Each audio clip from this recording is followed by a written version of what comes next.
How are you?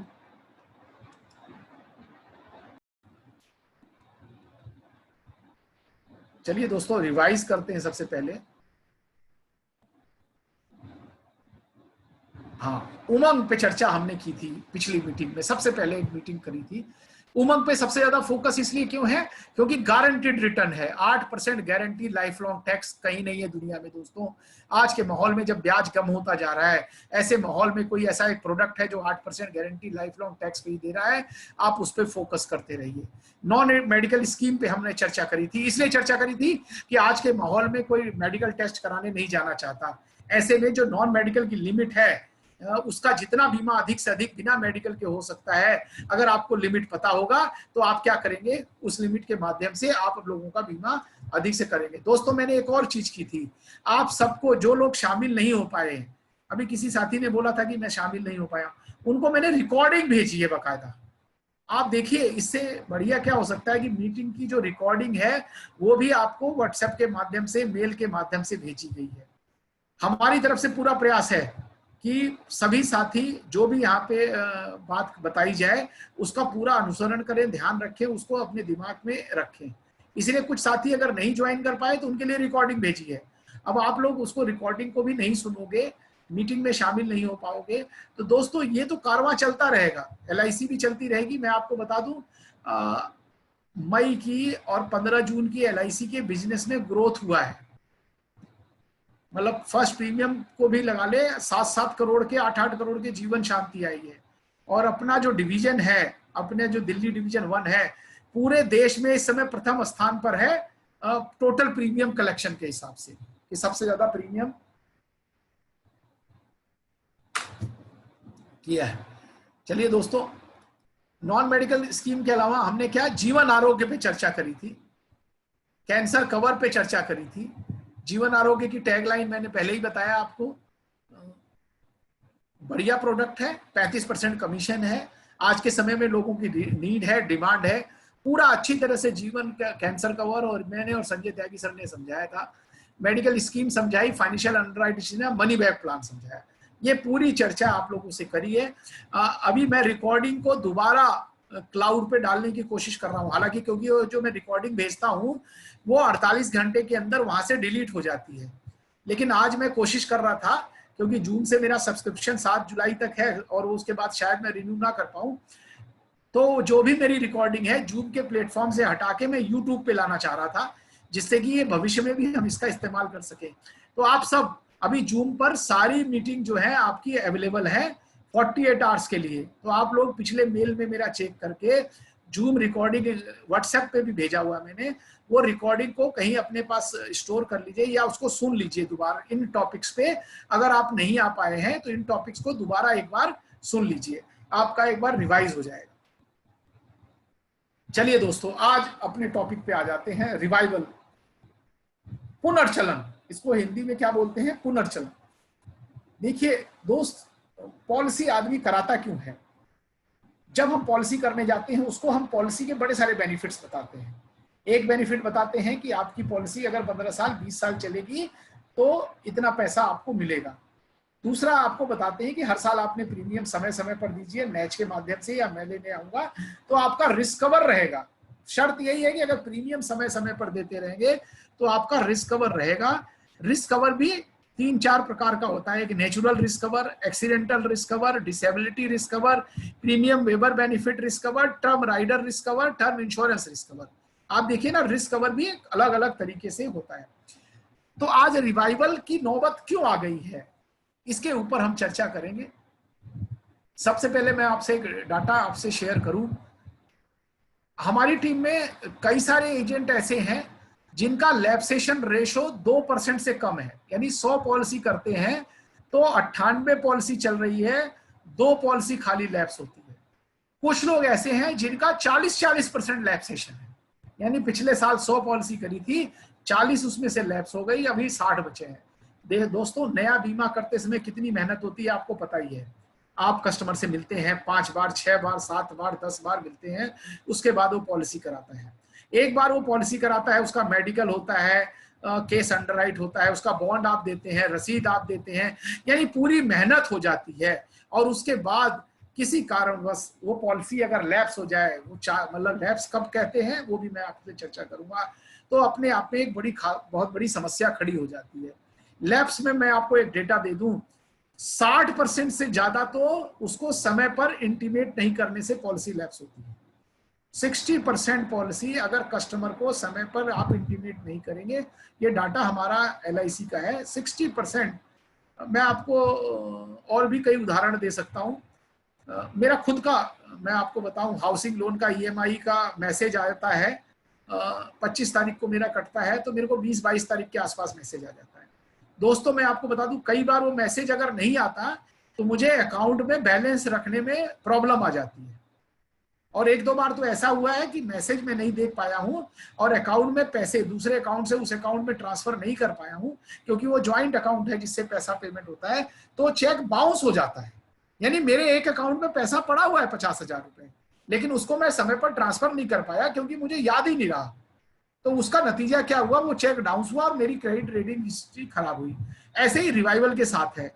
60% लोगों को अगर हम 1 हफ्ता पहले, 5 दिन पहले अगर हम उसको बता दें कि सर आपका प्रीमियम ड्यू है और प्रीमियम आप समय पर नहीं देंगे तो लैप्स हो जाएगा। दोस्तों आप लोगों को एक मैंने लेटर भी दिया है ड्राफ्ट करके कि अगर जिसका समय पर प्रीमियम जमा नहीं होता है, क्योंकि मैं आपको बताऊं, कस्टमर के पास जब कभी भी क्लेम हो जाता है उसके बाद वो ये नहीं जानता कि मेरी पॉलिसी लैप्स है, वो तो सीधा बोलता है मेरे को क्लेम चाहिए, और आपको फोन करता रहेगा, आप मुझे फोन करते रहेंगे, मैं भी ऑफिस को फोन करता रहूंगा। अभी हमारी शाखा में ही एक केस आया, 28 दिसंबर का उसका ECS कटता था, उसके अकाउंट में पैसे नहीं थे, नहीं जमा किया। दोस्तों जो मंथली जो पॉलिसी होती है, कई लोगों को कंफ्यूजन है, उसमें ग्रेस पीरियड 30 दिन का होता है, नहीं, मंथली पॉलिसी में ग्रेस पीरियड 15 दिन का होता है दोस्तों। तो क्या हुआ कि 28 दिसंबर को उनका ECS नहीं कटा, अकाउंट में पैसे नहीं थे। 22 जनवरी को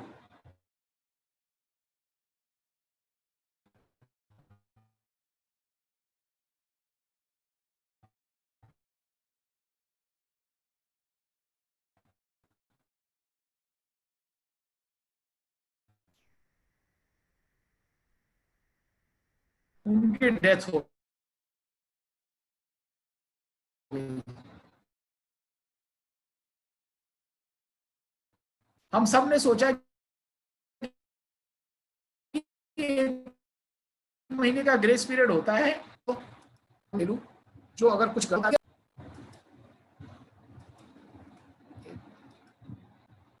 राम मेरी आवाज आ रही है आपको? हाथ खड़ा कर दीजिए अगर आवाज आ रही है तो। ब्रेक हो रही है आवाज। जैसे आवाज थोड़ा ब्रेक हो रही है सर।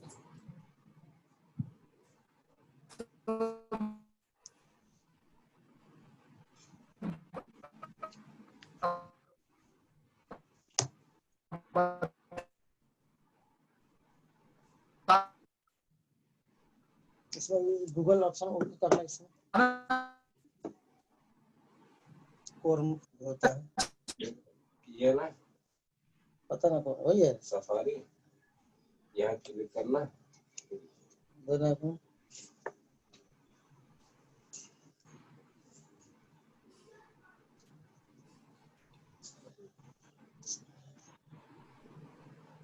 जूम ऐप करना है वो, इसमें लोड मुन्ना, जूम मीटिंग की जूम है, कोई नहीं की है जूम। अब बोल अलाउ गेट कर लो, इंस्टॉल करना है ना। हाँ ये तो ऐप स्टोर से होगा ना, देख कर ये आईडी है, ये वाला दे देना, उसको दे देना।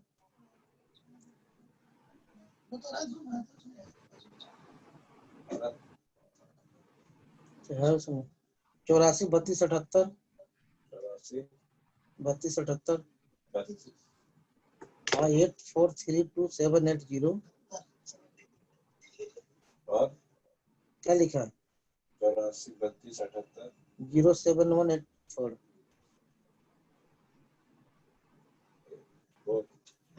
SPG कैपिटल में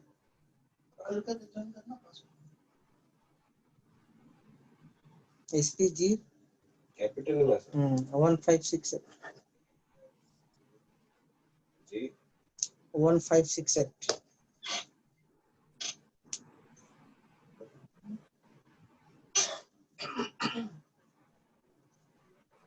देख वीडियो हाँ विथ वीडियो अरे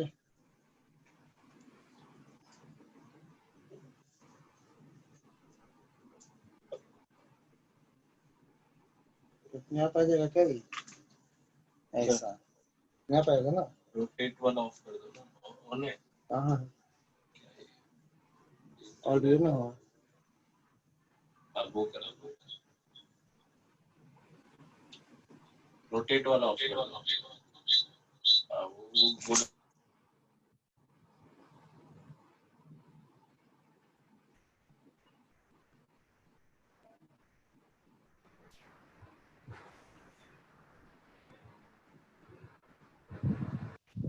सर आवाज बिल्कुल नहीं आ रही आपकी।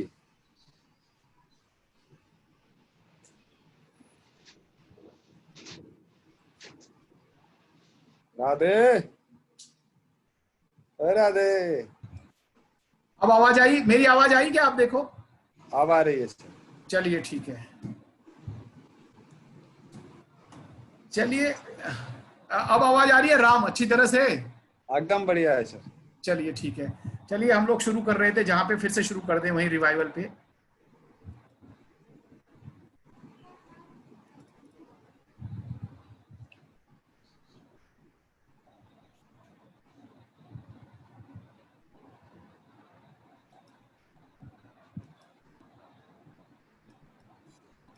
पॉजिटिव न्यूज दोस्तों मैंने दी थी कि लोग ठीक हो रहे हैं इस समय, तो आपको किसी को घबराने की जरूरत नहीं है। ये मैंने रिवाइज किया आपको सबको।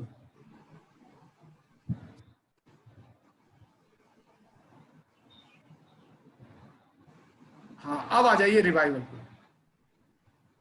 दोस्तों सबसे जरूरी आपको ये जानना जरूरी है कि अब जो ग्रेस पीरियड है अब 1 महीने का नहीं रहा, ग्रेस पीरियड अब 30 दिन का ही हो गया है। इसका मतलब क्या है, पहले हम क्या करते थे, किसी का प्रीमियम मान लो 28 मई को ड्यू है, हम लोग सोचते थे कि 28 जून तक अगर जमा करेंगे तो ब्याज नहीं लगेगा। दोस्तों अब आप काउंटर पे अगर 28 जून को आओगे तो 1 महीने का ब्याज लग जाएगा, और अगर उसको 28 जून को कुछ हो गया तो उसको कुछ भी रिस्कवर नहीं मिलेगा। यानी क्योंकि 30 दिन कब हो गया उसका, 27 जून को ही हो गया, या 31 का महीना है तो 26 को ही हो गया। तो आप ये लोग ध्यान रखिए कि ग्रेस पीरियड जो है एक फुल 1 मंथ का नहीं है, केवल 30 दिन का है। अब वो उस गलत फहमी में मत रहिए कि 28 मई ड्यू है तो मैं 28 जून तक जमा करा सकता हूं, नहीं। बल्कि आपसे मेरी गुजारिश ये है कि जैसे जनरल इंश्योरेंस में वगैरह में क्या होता है, जिस दिन कार का इंश्योरेंस का लास्ट डेट होता है उससे पहले हमको रिन्यू कराना होता है, ऐसे ही LIC में भी आप समझिए कि किसी का प्रीमियम अगर 20 जून है तो आपको 19 जून से पहले या जून में ही महीने में जमा कराना है। तो ये बड़ा जरूरी है कि ग्रेस पीरियड 30 दिन का ना होके, ग्रेस पीरियड मतलब 1 महीने का ना होके 30 दिन का है। अच्छा इसमें भी एक और है, देखिए मंथली में 15 दिन का ही है। अच्छा संडे की, पहले क्या होता था, संडे का रिलैक्सेशन मिलता था, अब दोस्तों संडे का भी रिलैक्सेशन नहीं मिलेगा। यानी अगर आपका 31 तारीख को या 28 मई है आपका है और 27 जून को संडे है तो 26 ही लास्ट हो गया आपका, यानी किसी प्रकार का कोई रिलैक्सेशन नहीं है। मंथली में 15 दिन है, तो आप ये मत देखिए कि मैं 15 दिन में जमा करा दूंगा।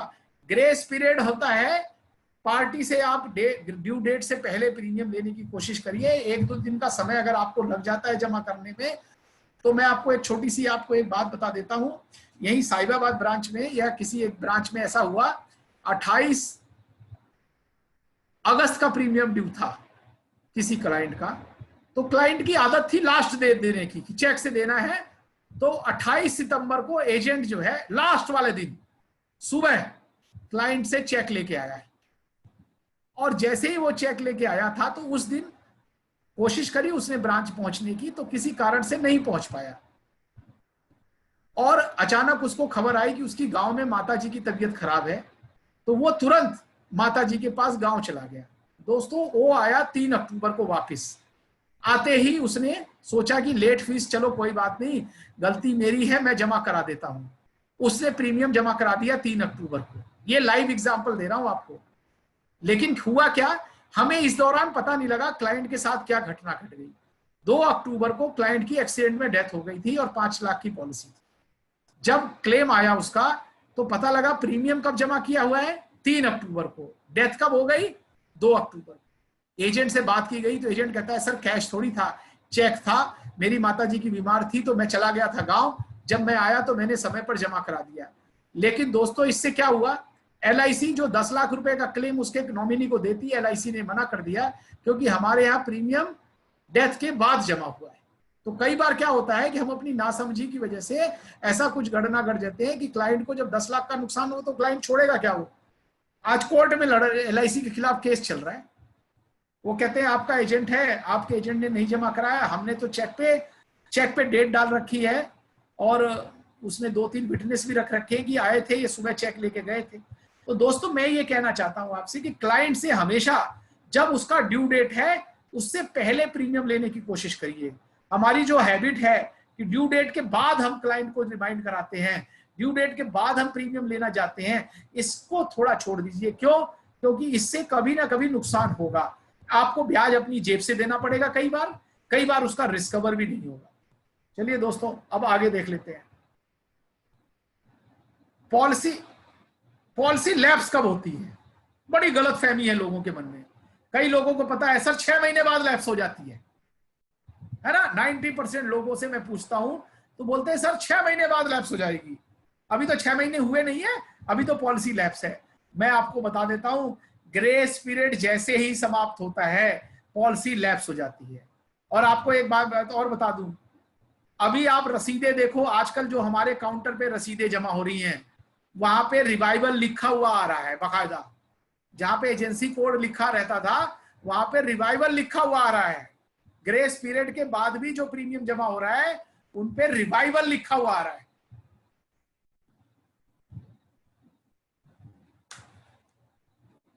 यानी पॉलिसी अगर किसी का मंथली मोड है सरोज जी, अगर किसी का मंथली मोड है तो पॉलिसी कब लैप्स हो जाएगी? 6 महीने बाद?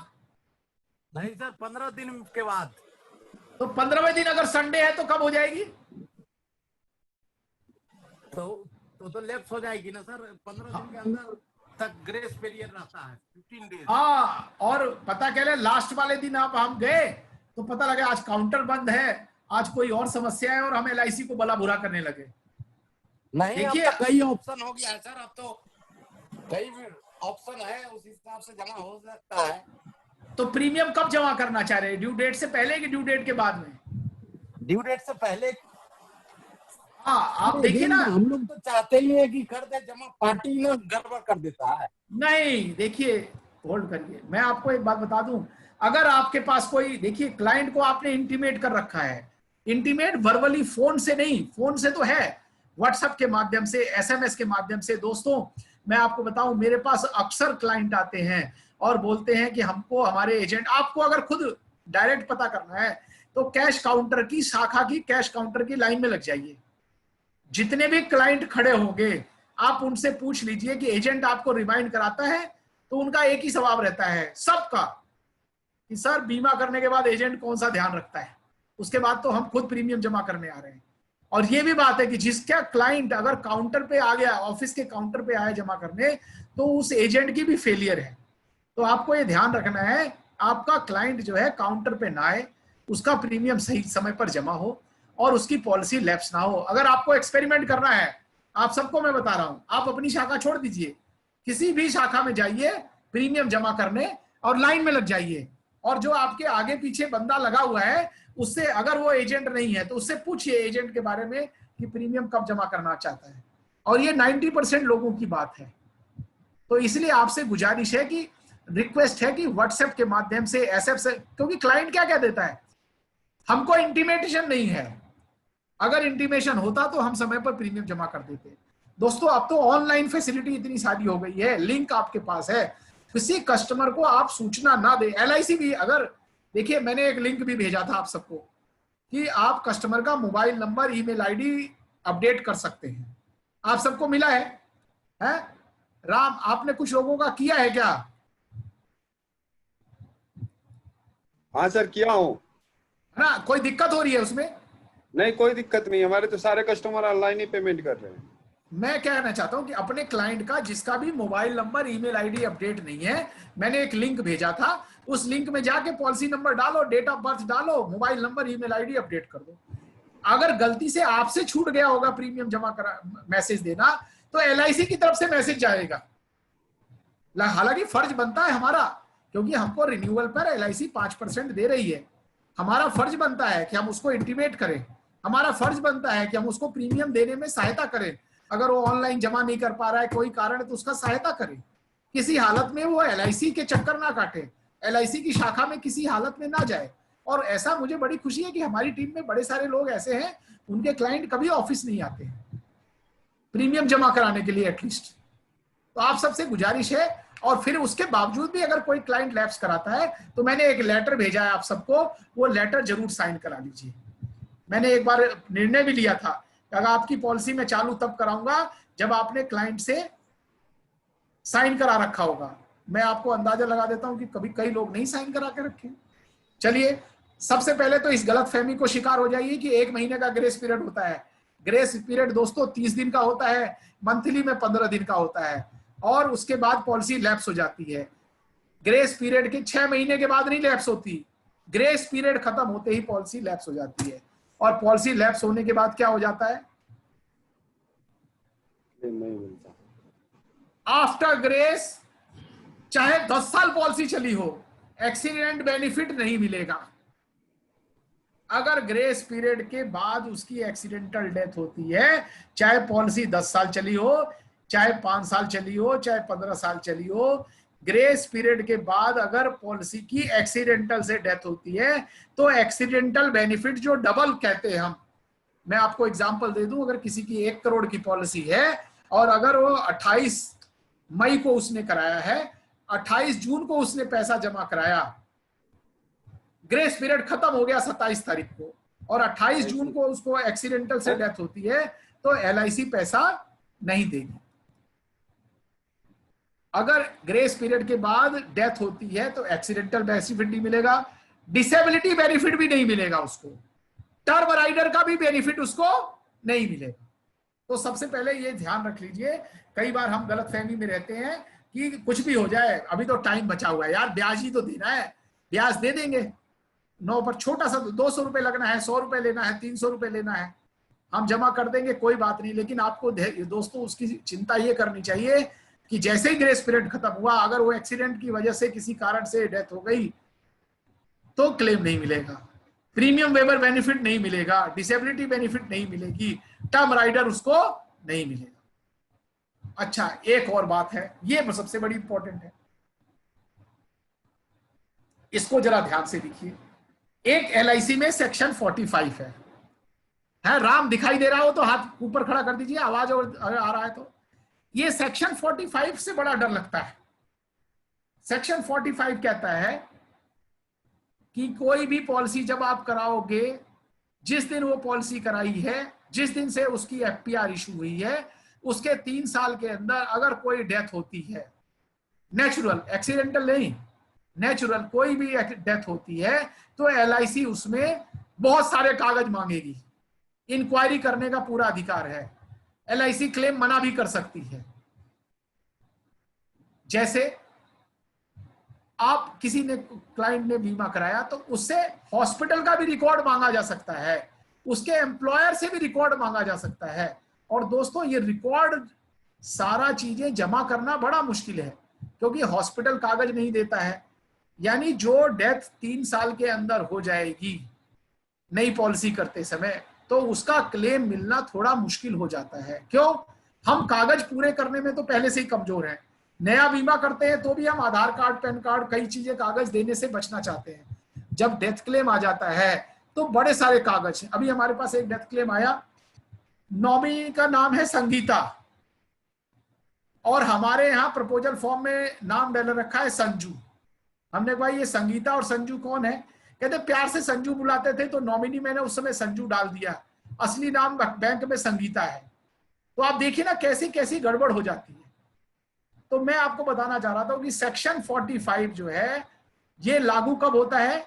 नई पॉलिसी पे तो लागू होता ही है, लेकिन जिस दिन आप रिवाइवल करा लोगे, यानी ग्रेस पीरियड के बाद अगर पैसा जमा हुआ तो 3 साल फिर से शुरू होंगे। यानी एलआईसी को इंक्वायरी करने का अधिकार कब से होता है? या तो नई पॉलिसी हो या रिवाइवल हो। हमारे बड़े सारे केस जो नॉन अर्ली हो सकते थे, जो 1 हफ्ते में पेमेंट हो सकते थे, लेकिन उनको हमने क्या किया, समय पर क्लाइंट ने पॉलिसी बीमा नहीं जमा कराया, पॉलिसी लैप्स हो गई, उसके बाद चालू करा दिया। चालू कैसे करा दिया?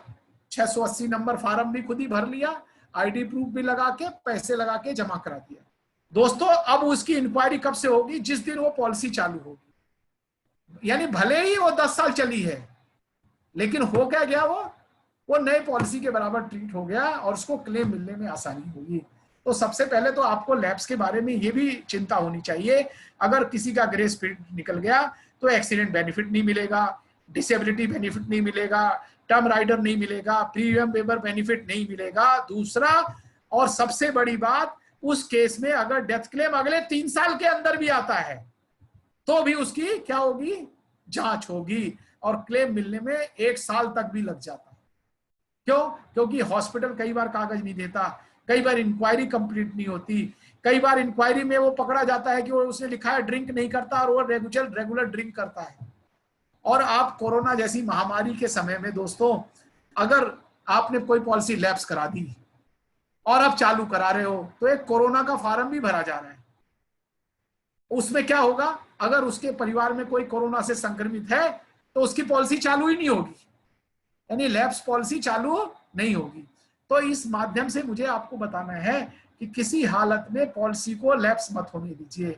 हाँ, अगर क्लाइंट जानबूझ के पॉलिसी लैप्स कराता है कि उसके पास पैसे नहीं है, लापरवाही कर रहा है, आपने 2-3 बार अपनी तरफ से सूचना दे रखी है, उसके बाद एक आखिरी प्रयास आपको क्या करना है, जो मैंने आपको एक पत्र लिख के दिया हुआ है विकास अधिकारी महोदय की तरफ से, कि इस पत्र पर साइन कर दीजिए। उस पत्र में साफ साफ लिखा हुआ है कि मेरे अभिकर्ता ने मुझे 3 बार 4 बार याद दिलाया, लेकिन फिर भी मैं जानबूझ के प्रीमियम नहीं जमा किया हूं। इसमें जो रिस्क कवर नहीं मिलेगा उसकी स्वयं की मेरी जिम्मेदारी है। क्यों दोस्तों, होता क्या है, प्रीमियम क्लाइंट नहीं जमा करता, पॉलिसी क्लाइंट की वजह से लैप्स हो जाती है, लेकिन जब डेथ क्लेम होता है तो नॉमिनी को नहीं पता होता कि हमारे हस्बैंड ने प्रीमियम जमा नहीं किया। वो तो पॉलिसी बॉन्ड होता है उसके पास और वो सीधा चार्ज लगा देता है नॉमिनी कि हमने तो समय पर प्रीमियम दिया था। आपके अभिकर्ता ने, आपके एजेंट ने, सबके, हमारे पास जितने भी केस है 90% केस में एक ही मुद्दा है जिसका सबूत जुटाना उसके लिए भी मुश्किल हो जाता है, हमारे लिए भी मुश्किल हो जाता है और एक केस लंबा खिंचता रहता है।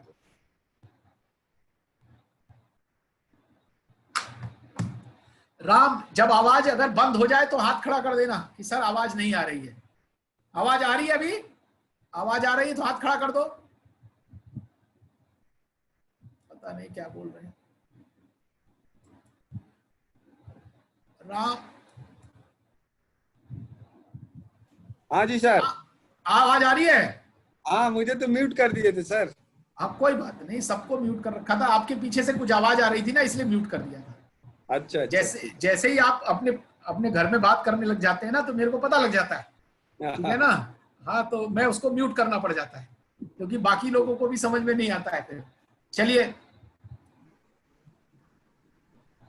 तो आप पॉलिसी लैप्स होने के खतरे मुझे लगता है अच्छी तरह जान गए होंगे। जैसे कोरोना से बचने के लिए क्या है, 3 सावधानी, मास्क लगाइए, हाथ धोते रहिए और 2 गज की दूरी बनाइए। लैप्स से बचने के लिए क्या है, मैंने लिखा हुआ है, बनाया हुआ है, समय पर उसको सूचित करती है, 1 महीना पहले उसको सूचित करिए, ड्यू डेट से पहले जमा करने का उस पर प्रेशर बनाइए कि आपको ड्यू डेट से पहले जमा करना है। उसको ये खतरे बताइए कि एक्सीडेंटल बेनिफिट नहीं मिलेगा, वो उसको पता ही नहीं रहता, वो सोचता है 6 महीने का समय है। कई हमारे एजेंट भी सोचते हैं कि 6 महीने का समय, जबकि दोस्तों 6 महीने का समय नहीं है। तो जैसे कोरोना से बचने के लिए, और सबसे रामबाण, अगर वो कस्टमर बार बार आपके कहने पर भी प्रीमियम जमा नहीं करा रहा है और आपके पास व्हाट्सएप पे सबूत मौजूद है, SMS में सबूत मौजूद है, एक लेटर उससे जरूर लिखवा लीजिए। जितना प्रयास करिए, एक प्रयास लास्ट में, कहते हैं ना जब आदमी लास्ट में विदा हो रहा होता है, खत्म हो रहा होता है, ये उसकी अंतिम इच्छा पूरी, तो उसके एक लेटर जरूर लिखवा लीजिए कि सर आइंदा से रिस्क कवर की मेरी जिम्मेदारी, और उसके नॉमिनी के भी साइन करवा लीजिए। मैं आपको बताऊं इस लेटर का इतना प्रभाव पड़ता है कि 90% पॉलिसी चालू हो जाती है। हमारे बीच में राधे श्याम है, एक मिनट रुको मैं बताता हूँ, राधे श्याम जी हैं, एक सेकंड, राधे हैं कहीं पे? हाँ राधे हैं, राधे को मैं अनम्यूट करता हूँ। राधे आप बताइए, आपने कुछ पॉलिसियां इस लेटर के माध्यम से चालू करी है क्या, बताइए। जी सर, मंथली केस थे, वो प्रीमियम नहीं दे रहे थे। हाँ हाँ, उनका 3 महीना हो गया तो मैं फॉर्म दिया उनको, हमने कहा सर हाँ। यदि प्रीमियम नहीं जमा करते आपका रिस्क कवर हट गया है, इनकेस हाँ, कुछ भी होता है तो फिर हमारी और हमारे LIC कोई रिस्पॉन्सिबिलिटी नहीं होती है, आप इस पे साइन कर दीजिए, बाकी जब वो सब आप पे कीजिए, कोई तकलीफ नहीं है सर। तो उसने कहा नहीं, साइन नहीं करा, तुम पैसा ले जाओ। हाँ देखिए ना, और अगर वो गलती से साइन भी करता है ना तो उसके नॉमिनी के भी साइन कराइए, क्योंकि क्लेम, हाँ। कल को क्लेम लेने आता कौन है, नॉमिनी आता है ना। Yes sir. और दोस्तों देखिए मैं आपको बताऊं, जो आदमी चला गया ना उससे क्या बात हुई वो आप बार बार नहीं पता कर सकते, क्योंकि उस आदमी, जो आदमी चला गया, जिस आदमी का बीमा था उसका डेथ हो गया, अब उसके नॉमिनी को क्या पता है, पता नहीं। तो ये बड़ा ध्यान रखिए। देखिए राधे ने भाई ने आज भी LIC की टी-शर्ट लगा रखी है, और आज राधे कितने का बीमा लेके आए हो? 2 पॉलिसी दिया है सर। कितने पॉलिसी, कितना सम एश्योर्ड की? 18 लाख। 18 लाख। भाई ताली बजा दीजिए सब अपने अपने वहीं से, कि कोरोना के काल में भी 18 लाख की 2 पॉलिसी। और राधे श्याम भी MDRT जल्दी होने वाले हैं, मैं इनकी कैलकुलेशन कर रहा हूं। एक्चुअली में क्या है, सिस्टम में फर्स्ट ईयर जो कमीशन है उसका डाटा नहीं आ रहा है, फर्स्ट का डाटा तो मुझे मिल गया है, फर्स्ट ईयर का डाटा नहीं आ रहा है। तो राधे चिंता ना करो, मैं एक एक पॉलिसी का जोड़ रहा हूं, नहीं ठीक है तो सर। आपको जितनी, हाँ मैं आपको सूचित करूंगा, आप नजदीक हैं उसके, वैसे ठीक है ना। चलिए मैंने तो दोस्तों वो जो लेटर साइन कराने से आपकी जिम्मेदारी बचती है, प्लस आपको ये फायदा हो जाता है कि आपकी पॉलिसी लैप्स नहीं होती। चलिए मैं फिर वापस वही स्क्रीन पे आ जाता हूं।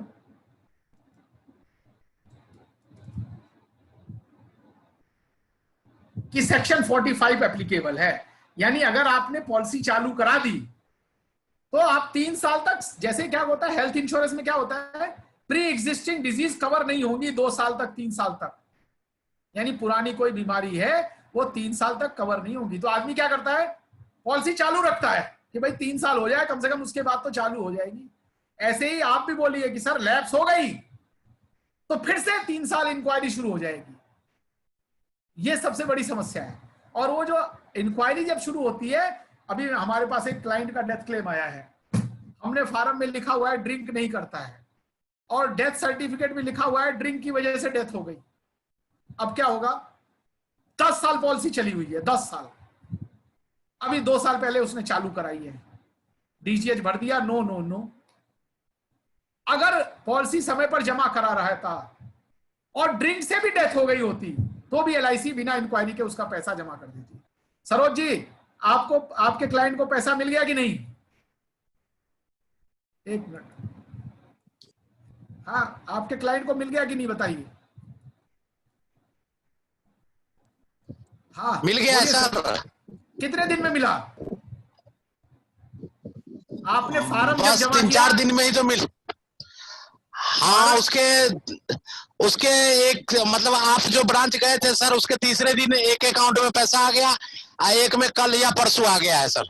चलिए देखिए, नॉन अर्ली था, देखो ये इसमें मैंने कुछ नहीं किया दोस्तों। अगर नॉन अर्ली डेथ क्लेम है, यानी पॉलिसी 3 साल से ज्यादा चली है, बीच में कोई रिवाइवल नहीं है, बीच में कोई प्रॉब्लम नहीं है, 1 हफ्ते के अंदर LIC क्लेम दे रही है। लेकिन अगर आपने पॉलिसी चालू कराई है और पॉलिसी 3 साल के अंदर चालू हुई है, तो दोस्तों क्लेम में आपको 6 महीने से 1 साल भी लग जाएगा। आपकी खुद की इमेज उससे खराब हो जाती है, क्योंकि हॉस्पिटल जो है कागज नहीं देता है, एम्प्लॉयर कागज। आज मैं किसी क्लेम के ऊपर इंक्वायरी में गया था, जहां पे वो काम करता था ना, वो कागज देने के लिए तैयार ही नहीं है। वो कहता है मैं कागज नहीं दे सकता कोई भी, क्योंकि LIC को ये कागज चाहिए कि पिछले 3 साल में बीमारी की वजह से वो कितनी बार छुट्टी पे रहा। उसने एलआईसी को झूठ तो नहीं बोला पॉलिसी चालू कराते समय। तो दोस्तों, पॉलिसी लैप्स होने पर क्लाइंट को आप जब बॉन्ड देने जाते हैं तभी डरा दीजिए, जब बॉन्ड देने जाते हैं तभी डरा दीजिए कि सर समय पर प्रीमियम नहीं देंगे तो ये पॉलिसी लैप्स हो जाएगी, कोई रिस्क कवर आपको नहीं मिलेगा। और अगर वो समय पर प्रीमियम नहीं देता तो वो लैप्स वाला लेटर आपके लिए कोरोना का टीका है। कोरोना का टीका नहीं आया है, लेकिन वो जो लैप्स वाला लेटर है आपको किसी भी मुसीबत से बचा सकता है।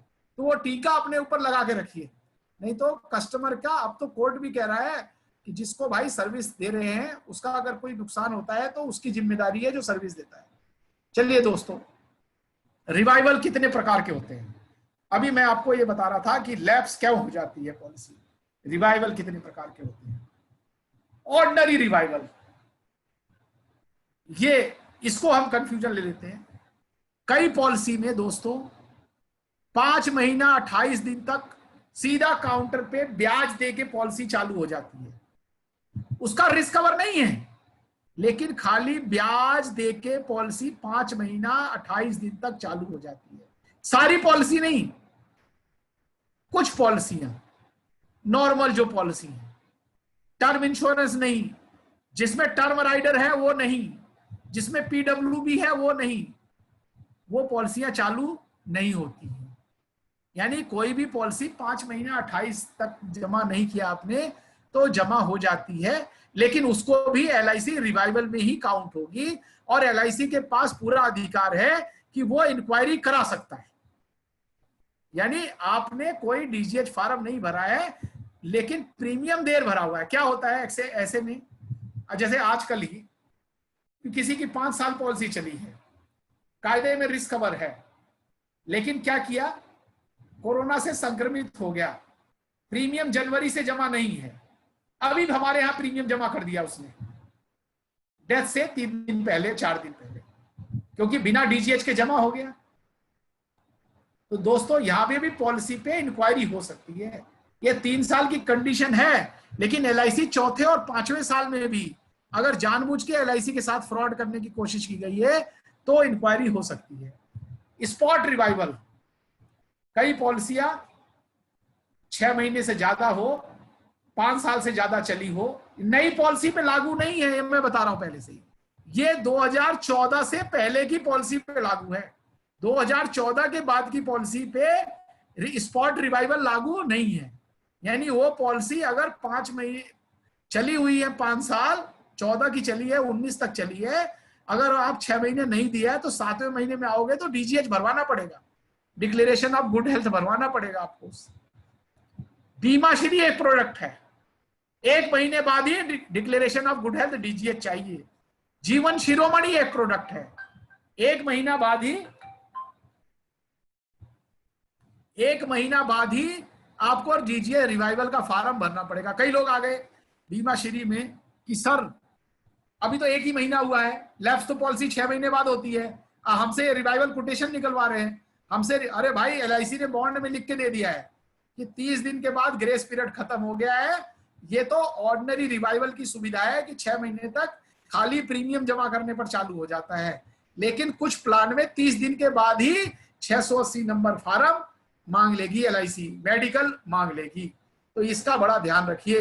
948, 947 कैंसर कवर, जीवन आरोग्य, जिसमें भी टर्म राइडर है जैसे जीवन लक्ष्य। आपको खुशखबरी एक दे दूं कि जीवन लक्ष्य का प्रीमियम भी अब हमारे एसबीआई काउंटर पे जमा होने लगा है। टर्म मतलब 1 महीने के बाद भी, जिसमें टर्म राइडर है वो भी है। राधे को इसको काफी खुशी होगी, कई साथियों को इससे खुशी होगी। अब डीजीएच रिवाइवल क्या होता है दोस्तों? डीजीएच का मतलब होता है डिक्लेरेशन ऑफ गुड हेल्थ। अब इसमें फॉर्म किस किस प्रकार के लगते हैं? जो 18 साल से ऊपर है उसके लिए 680 नंबर फॉर्म, जो 10 से 17 साल तक है 720, 10 साल से नीचे है 700। ये फॉर्म रिवाइवल के लगेंगे। अगर प्रीमियम वेबर बेनिफिट लिया हुआ है उसने तो 680 फादर का भी लगेगा, ये डीजीएच लगेगा दोस्तों। अगर उसमें मेडिकल होने की, क्यों, अब याद रखिए, जैसे ही आप रिवाइवल के लिए गए तो मेडिकल होगा कि नहीं होगा, टेस्ट बनेंगे कि नहीं बनेंगे, ये नया बीमा की तरह मान लिया जाता है। और जो मैंने नया बीमा का आपको एनएमएस बताया है, एनएमजी प्रोफेशनल बताया है, ऑर्डिनरी रिवाइवल, वही नियम यहाँ पे भी लागू हो जाता है।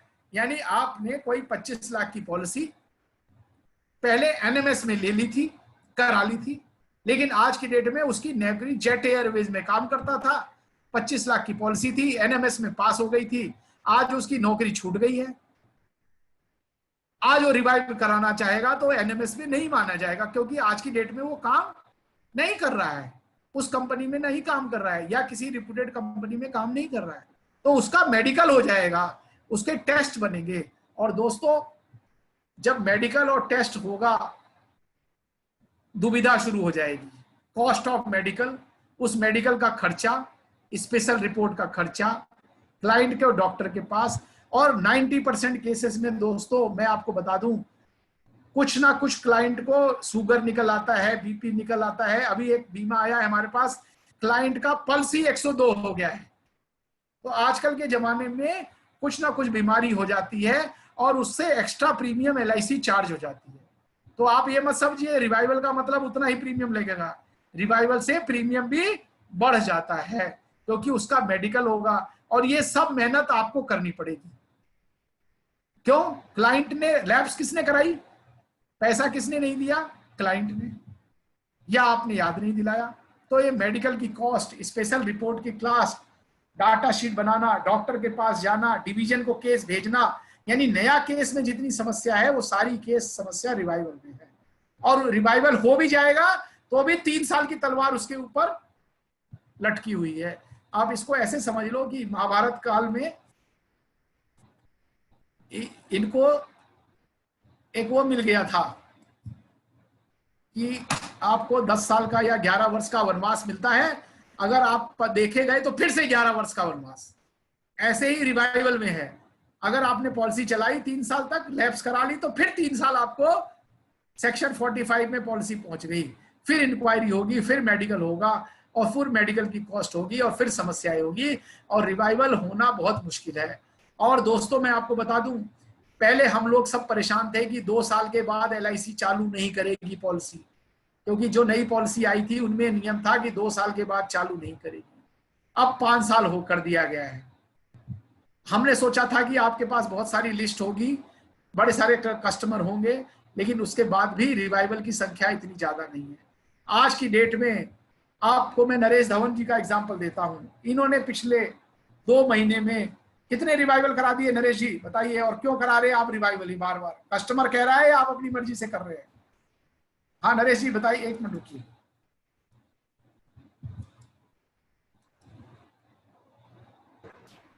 हेलो, बताइए। हाँ बताइए। हाँ सर, कस्टमर भी कह रहा है उसको काफी हद तक, जैसे आपने बताया, मैं उसको मैसेज बाई मेल पे भी भेजता हूँ, बाई व्हाट्सएप भी भेजता हूँ, मगर वो कई बार नहीं जमा कराता, तो फिर उसके बाद उसको फॉलोअप मैं फिर भी करता रहता हूँ। कस्टमर के कहने पे भी करा रहा हूँ, और प्लस थोड़े बहुत मैं ये कह रहा था कि कोरोना के टाइम से पहले तो आप इतना रिवाइवल पे जोर नहीं देते थे, आजकल आप बहुत रिवाइवल करा रहे हो, इसका क्या मतलब है? क्या हो गया है अचानक? सर वो कुछ पार्टीज के पास पेमेंट नहीं होती थी, जैसे अब आ रही है पेमेंट। मतलब ये तो उल्टा कह रहे हो आप, बल्कि पहले प्रीमियम होता था, आज की डेट में प्रीमियम नहीं होता है लोगों का। आपका तो रिवाइवल आज ही आ रहा है, आज भी आपने 1 लाख रुपए, आज भी आपने 1 लाख रुपया जमा किया है रिवाइवल। हाँ बिल्कुल, आज भी जमा किया सर 1 लाख रुपए। तो ऐसा तो नहीं है कि कस्टमर डर गए हैं कि हमारे साथ कुछ घटना ना घट जाए, हमारी पॉलिसी चालू कर दो? हाँ ये भी है सर, कई पार्टियां ऐसी भी हैं जो डरी भी हुई हैं इस बात से। और आपने अभी जैसे बताया है, वो रिवाइवल के बाद भी 3 साल की कंडीशन है, तो ये सुन करके मुझे भी थोड़ा सा अलर्ट और आ गया, मैं भी और थोड़ा ध्यान दूंगा पार्टीज के लिए। मैं आपको बता रहा हूँ सेक्शन 45 और नया जो बीमा होता है उसमें एक्स्ट्रा भी लग सकता है। और कई बार मैं आपको एक एग्जांपल देता हूँ, हमारी टीम में नहीं लेकिन कनाट प्लेस की एक शाखा में क्या हुआ, आदमी ने 2 साल प्रीमियम जमा कराया था। पहले क्या होता था, 3 साल प्रीमियम नहीं दोगे तो क्या होगा, पॉलिसी फॉरफिट हो जाएगी। अब 2 साल की कहानी हो गई है। तो उसने 2 साल प्रीमियम दिया, बड़ी पॉलिसी थी, 5 करोड़ की पॉलिसी थी। उसके बाद तीसरे साल उसने प्रीमियम जमा नहीं किया, भूल गया। उसके बाद एजेंट ने बोला हाँ चालू करा देंगे। उसका मेडिकल हुआ दोस्तों, मेडिकल में दिक्कत आ गई है, उसकी किडनी में कोई प्रॉब्लम आई हुई है, उसका रिवाइवल आज साल भर से नहीं हुआ है, और उसको वो कह रहा है मेरे पुराने पैसे दे दो, तो LIC वो भी नहीं दे रही है क्योंकि उसमें 3 साल मिनिमम देना होता है। यानी पॉलिसी चालू भी नहीं हो रही है और पुराना पैसा भी उसका मर जा रहा है, क्योंकि जब 3 साल के बाद वो रिवाइवल आया तो उस समय की उसकी सेहत कैसी है। आप देखिए आज की डेट में अगर किसी की पॉलिसी लैप्स है और कोरोना हो गया उसको, तो भगवान से सब प्रार्थना करेंगे कि तो भैया पहले ठीक होके आ जाए। ठीक होके आ जाएगा तो LIC कोरोना का फॉर्म भरवा रही है। और मैं आपको एक और बात बता दूं कि जल्दी ही कोरोना के केसेस चूंकि बढ़ रहे हैं बहुत तेजी से, लोग ठीक भी हो रहे हैं, लेकिन उनका लीवर हो सकता है थोड़ा कमजोर हो जाए, तो कोरोना वाले केसेस में प्रीमियम 5% के करीब बढ़ेगा। आगे से भी कोरोना जो संक्रमित लोग हुए हैं, कुछ हुआ है, प्रीमियम बढ़ने के चांसेस हैं। तो आप लैप्स मत होने दीजिए। पुरानी पॉलिसी का तो प्रीमियम नहीं बढ़ा सकती ना LIC। चलिए दोस्तों आगे बढ़ते हैं। जब तक रिवाइवल नहीं होगा रिस्क कवर नहीं होगा। सेक्शन 45 कब से लागू होगा? जब से रिवाइवल होगा। कितने प्रकार के रिवाइवल होते हैं? सबसे सिंपल एक रिवाइवल होता है, पैसे जमा करो, 600 मेडिकल टेस्ट कराओ, जितना पैसा है सब जमा कराओ। उसके अलावा एक लोन कब रिवाइवल होता है दोस्तों। पहले तो जो पॉलिसी 3 साल चली है उसी का होता था, लेकिन अब एक और बड़ी बढ़िया सुविधा हो गई है। जिसको आज की डेट में 3 साल हो गए हैं, उसने 3 साल प्रीमियम भरा नहीं है, इससे कोई मतलब नहीं है। अभी मान लो किसी ने 2017 में एक ईयरली प्रीमियम भरा, उसके बाद प्रीमियम नहीं भरा, एक ही प्रीमियम भरा,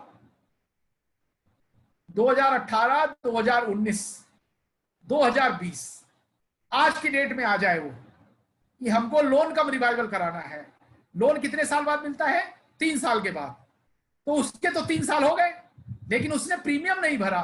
लेकिन वो LIC से रिक्वेस्ट कर सकता है कि मेरे को आज की डेट में अगर मैं प्रीमियम भर देता तो मुझे कितना लोन मिलता। तो जितना लोन मिलता वो आप रख लीजिए, बैलेंस मुझे बता दीजिए कितना जमा करना है। तो पहले दोस्तों लोन कम रिवाइवल उसी का होता था जिसकी 3 साल पॉलिसी चल चुकी है।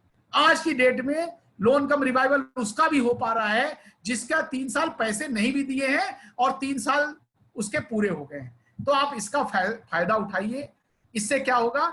आपको कमीशन की आमदनी होगी, कस्टमर का भी रिस्क होगा। अच्छा, कई लोग क्या बोलते हैं, सर हमारा 1 लाख हो गया रिवाइवल का अमाउंट, मैं इकट्ठे नहीं दे सकता हूं। आप 50-50 हजार करके 2 बार में ले लीजिए, 25-25 हजार करके 3 बार में ले लीजिए। इस तरह से क्लाइंट की तरफ से कई बार आती है रिक्वेस्ट।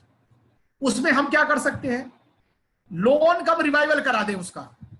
एक इंस्टॉलमेंट रिवाइवल भी एक ऑप्शन है, लेकिन वो ऑप्शन चलती नहीं है सही ठीक से। तो एक लोन कम रिवाइवल का जो ऑप्शन है, आप उसमें लोन दिला दीजिए उसको 60,000, 30,000 उसने अपनी जेब से जमा किया, बाकी वो जो लोन की किस्त है वो अगले 2 साल में 30-30 हजार करके जमा कर दे वो। यानी इंस्टॉलमेंट में भी रिवाइवल का पैसा वो जमा कर सकता है। ठीक है ना? कैसा लगा आइडिया ये नरेश? हाँ नरेश जी, कैसा लगा आइडिया ये?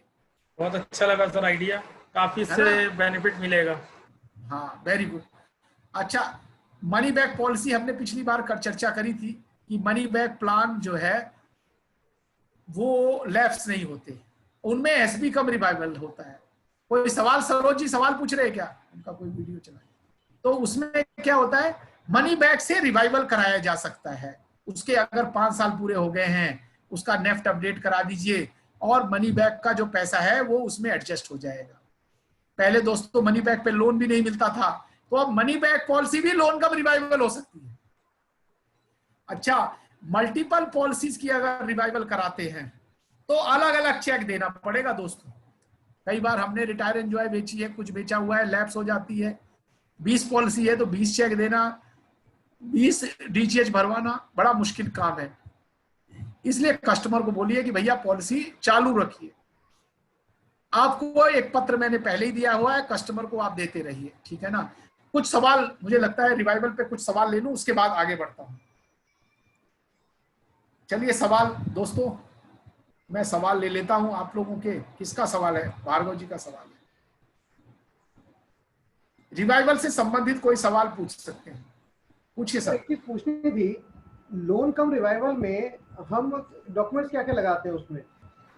और दूसरी चीज, मैंने ना लोन कम रिवाइवल कोटेशन निकलवाई थी, अब उसमें ये लिखा था कि इतना पैसा है और इतना अवेलेबल है, तो क्या मतलब जरूरी है कि हम सारा पैसा नहीं ले और समझिए उतना ही ले और बाकी उसको कहते हैं हमें होनी चाहिए?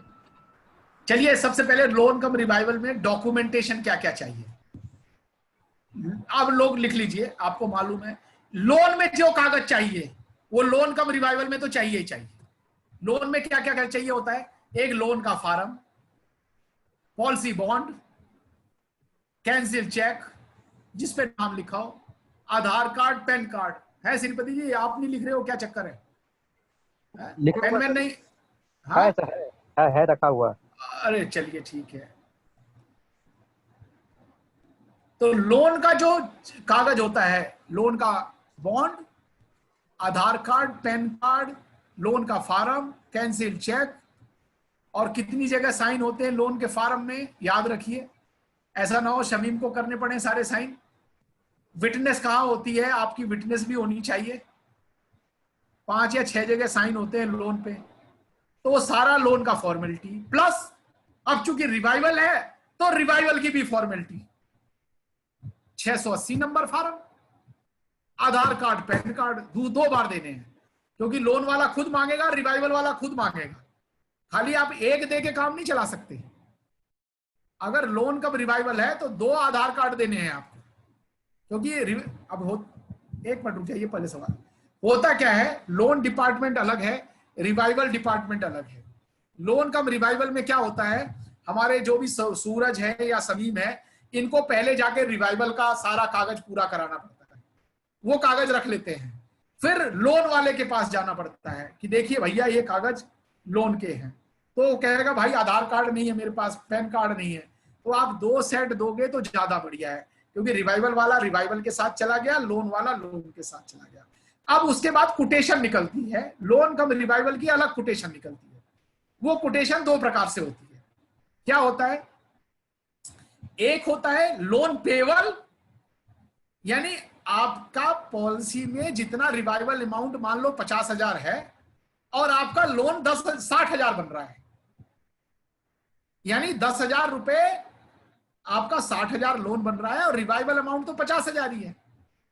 तो LIC 50,000 करके 10,000 रुपया आपको दे देगी। एक तो ये है। अब इसमें कस्टमर कह सकता नहीं हमको नहीं चाहिए भाई पैसा, जितना पैसा रिवाइवल में चाहिए उतना ही, लेकिन हर हालत में कैंसिल चेक हमको देना ही है। क्यों? कई बार वो 10 रुपए बच जाते हैं, 15 रुपए बच जाते हैं, 20 रुपए बच जाते हैं। तो क्या करेगी LIC? आप उसमें लिख दीजिए एक लेटर, साथ में लेटर लगा के कि मैं लोन कम रिवाइवल करा रहा हूं। दोस्तों LIC क्यों शक की निगाह से देखती है लोन कम रिवाइवल, क्यों आसानी से नहीं करती है? मैं कारण इसका बता देता हूं। हमारे ऑफिस में भी और कई जगह ये आया गया है, कई बार पाया गया है कि कस्टमर से पैसे अभिकर्ता ने ले लिए हैं, एजेंट ने ले लिए हैं, बॉन्ड भी ले लिया है, खुद ही लोन का फॉर्म भर के खुद ही लोन कम रिवाइवल और विकास अधिकारी से अटेस्ट करा लिया है और लोन कम रिवाइवल करा दिया है, और कैश उसका जमा नहीं कराया। तो इसलिए LIC एक कस्टमर से लेटर लेती है, विकास अधिकारी से भी पूछती है, कई बार क्लाइंट को फोन भी करती है। आजकल तो हर लोन कम रिवाइवल में क्लाइंट को फोन जा रहा है कि आपने लोन कम रिवाइवल के लिए दिया है कि नहीं दिया है। ऐसा तो नहीं है कि आपने कैश दे दिया, एजेंट ने, अभी रुक जाइए आप सवाल ले लेता हूं, पहले मेरी बात पूरी हो जाने दीजिए। ऐसा तो नहीं कि आपने कैश ले लिया और लोन कम रिवाइवल के लिए कस्टमर से हमसे करा रहे हो, तो कस्टमर के पास फोन जाएगा जरूर। तो रिवाइवल, अब देखिए भार्गव जी का प्रश्न था कि क्या क्या डॉक्यूमेंट चाहिए, तो लोन के जो डॉक्यूमेंट चाहिए और रिवाइवल के जो डॉक्यूमेंट चाहिए। रिवाइवल में अगर मेडिकल लगेगा तो मेडिकल कराना पड़ेगा।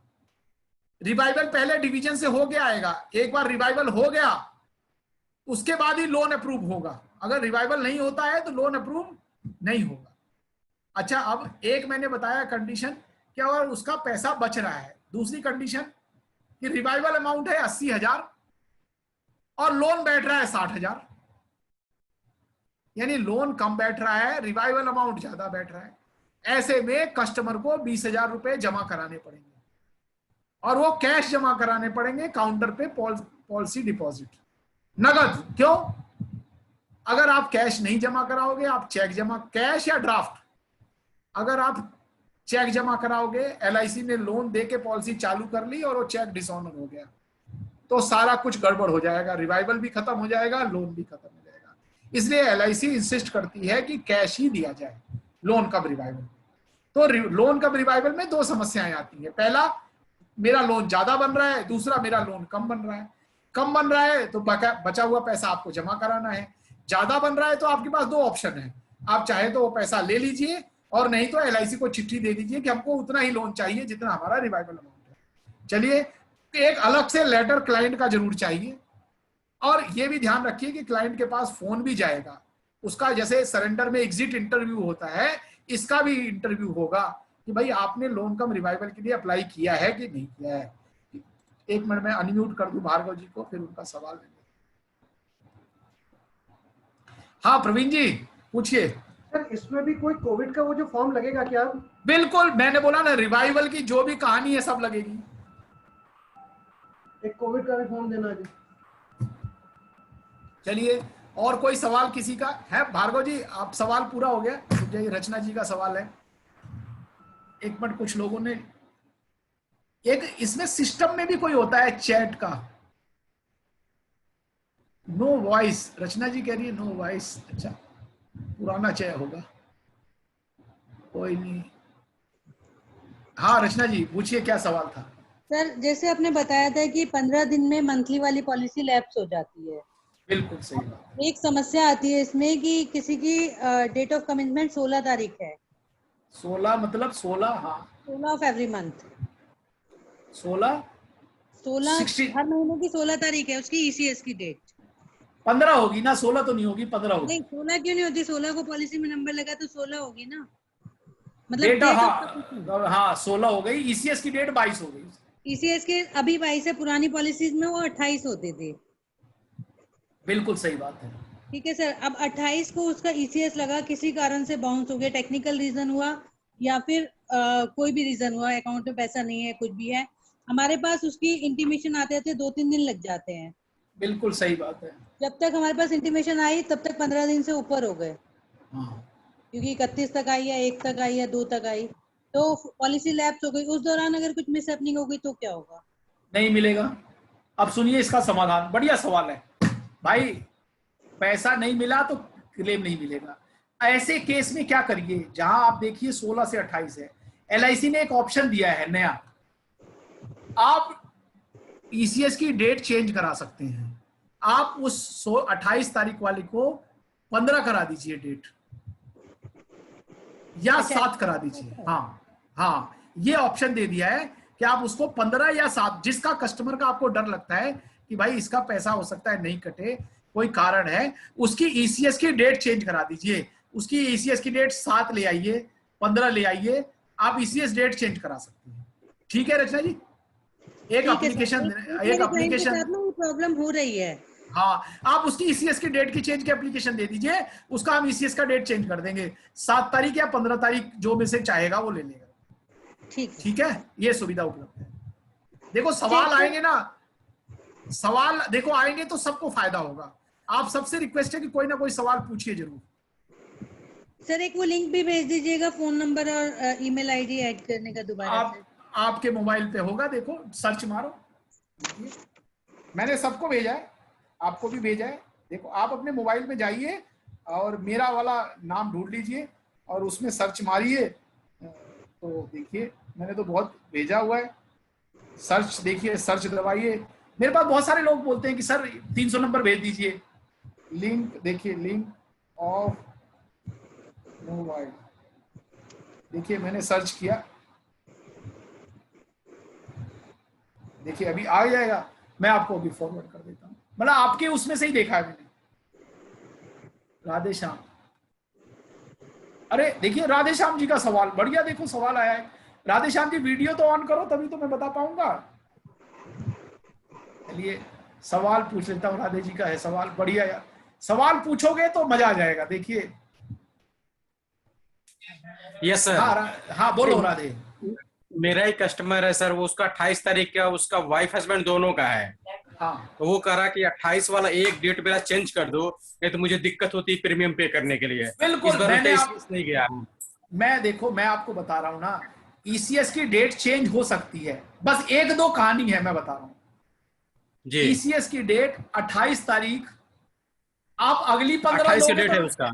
सुनो, अगली 15 लोगे तो नहीं मिलेगा, पिछली 15 मिल जाएगी आपको, यानी एक महीने का एक्स्ट्रा प्रीमियम देना पड़ेगा आपको।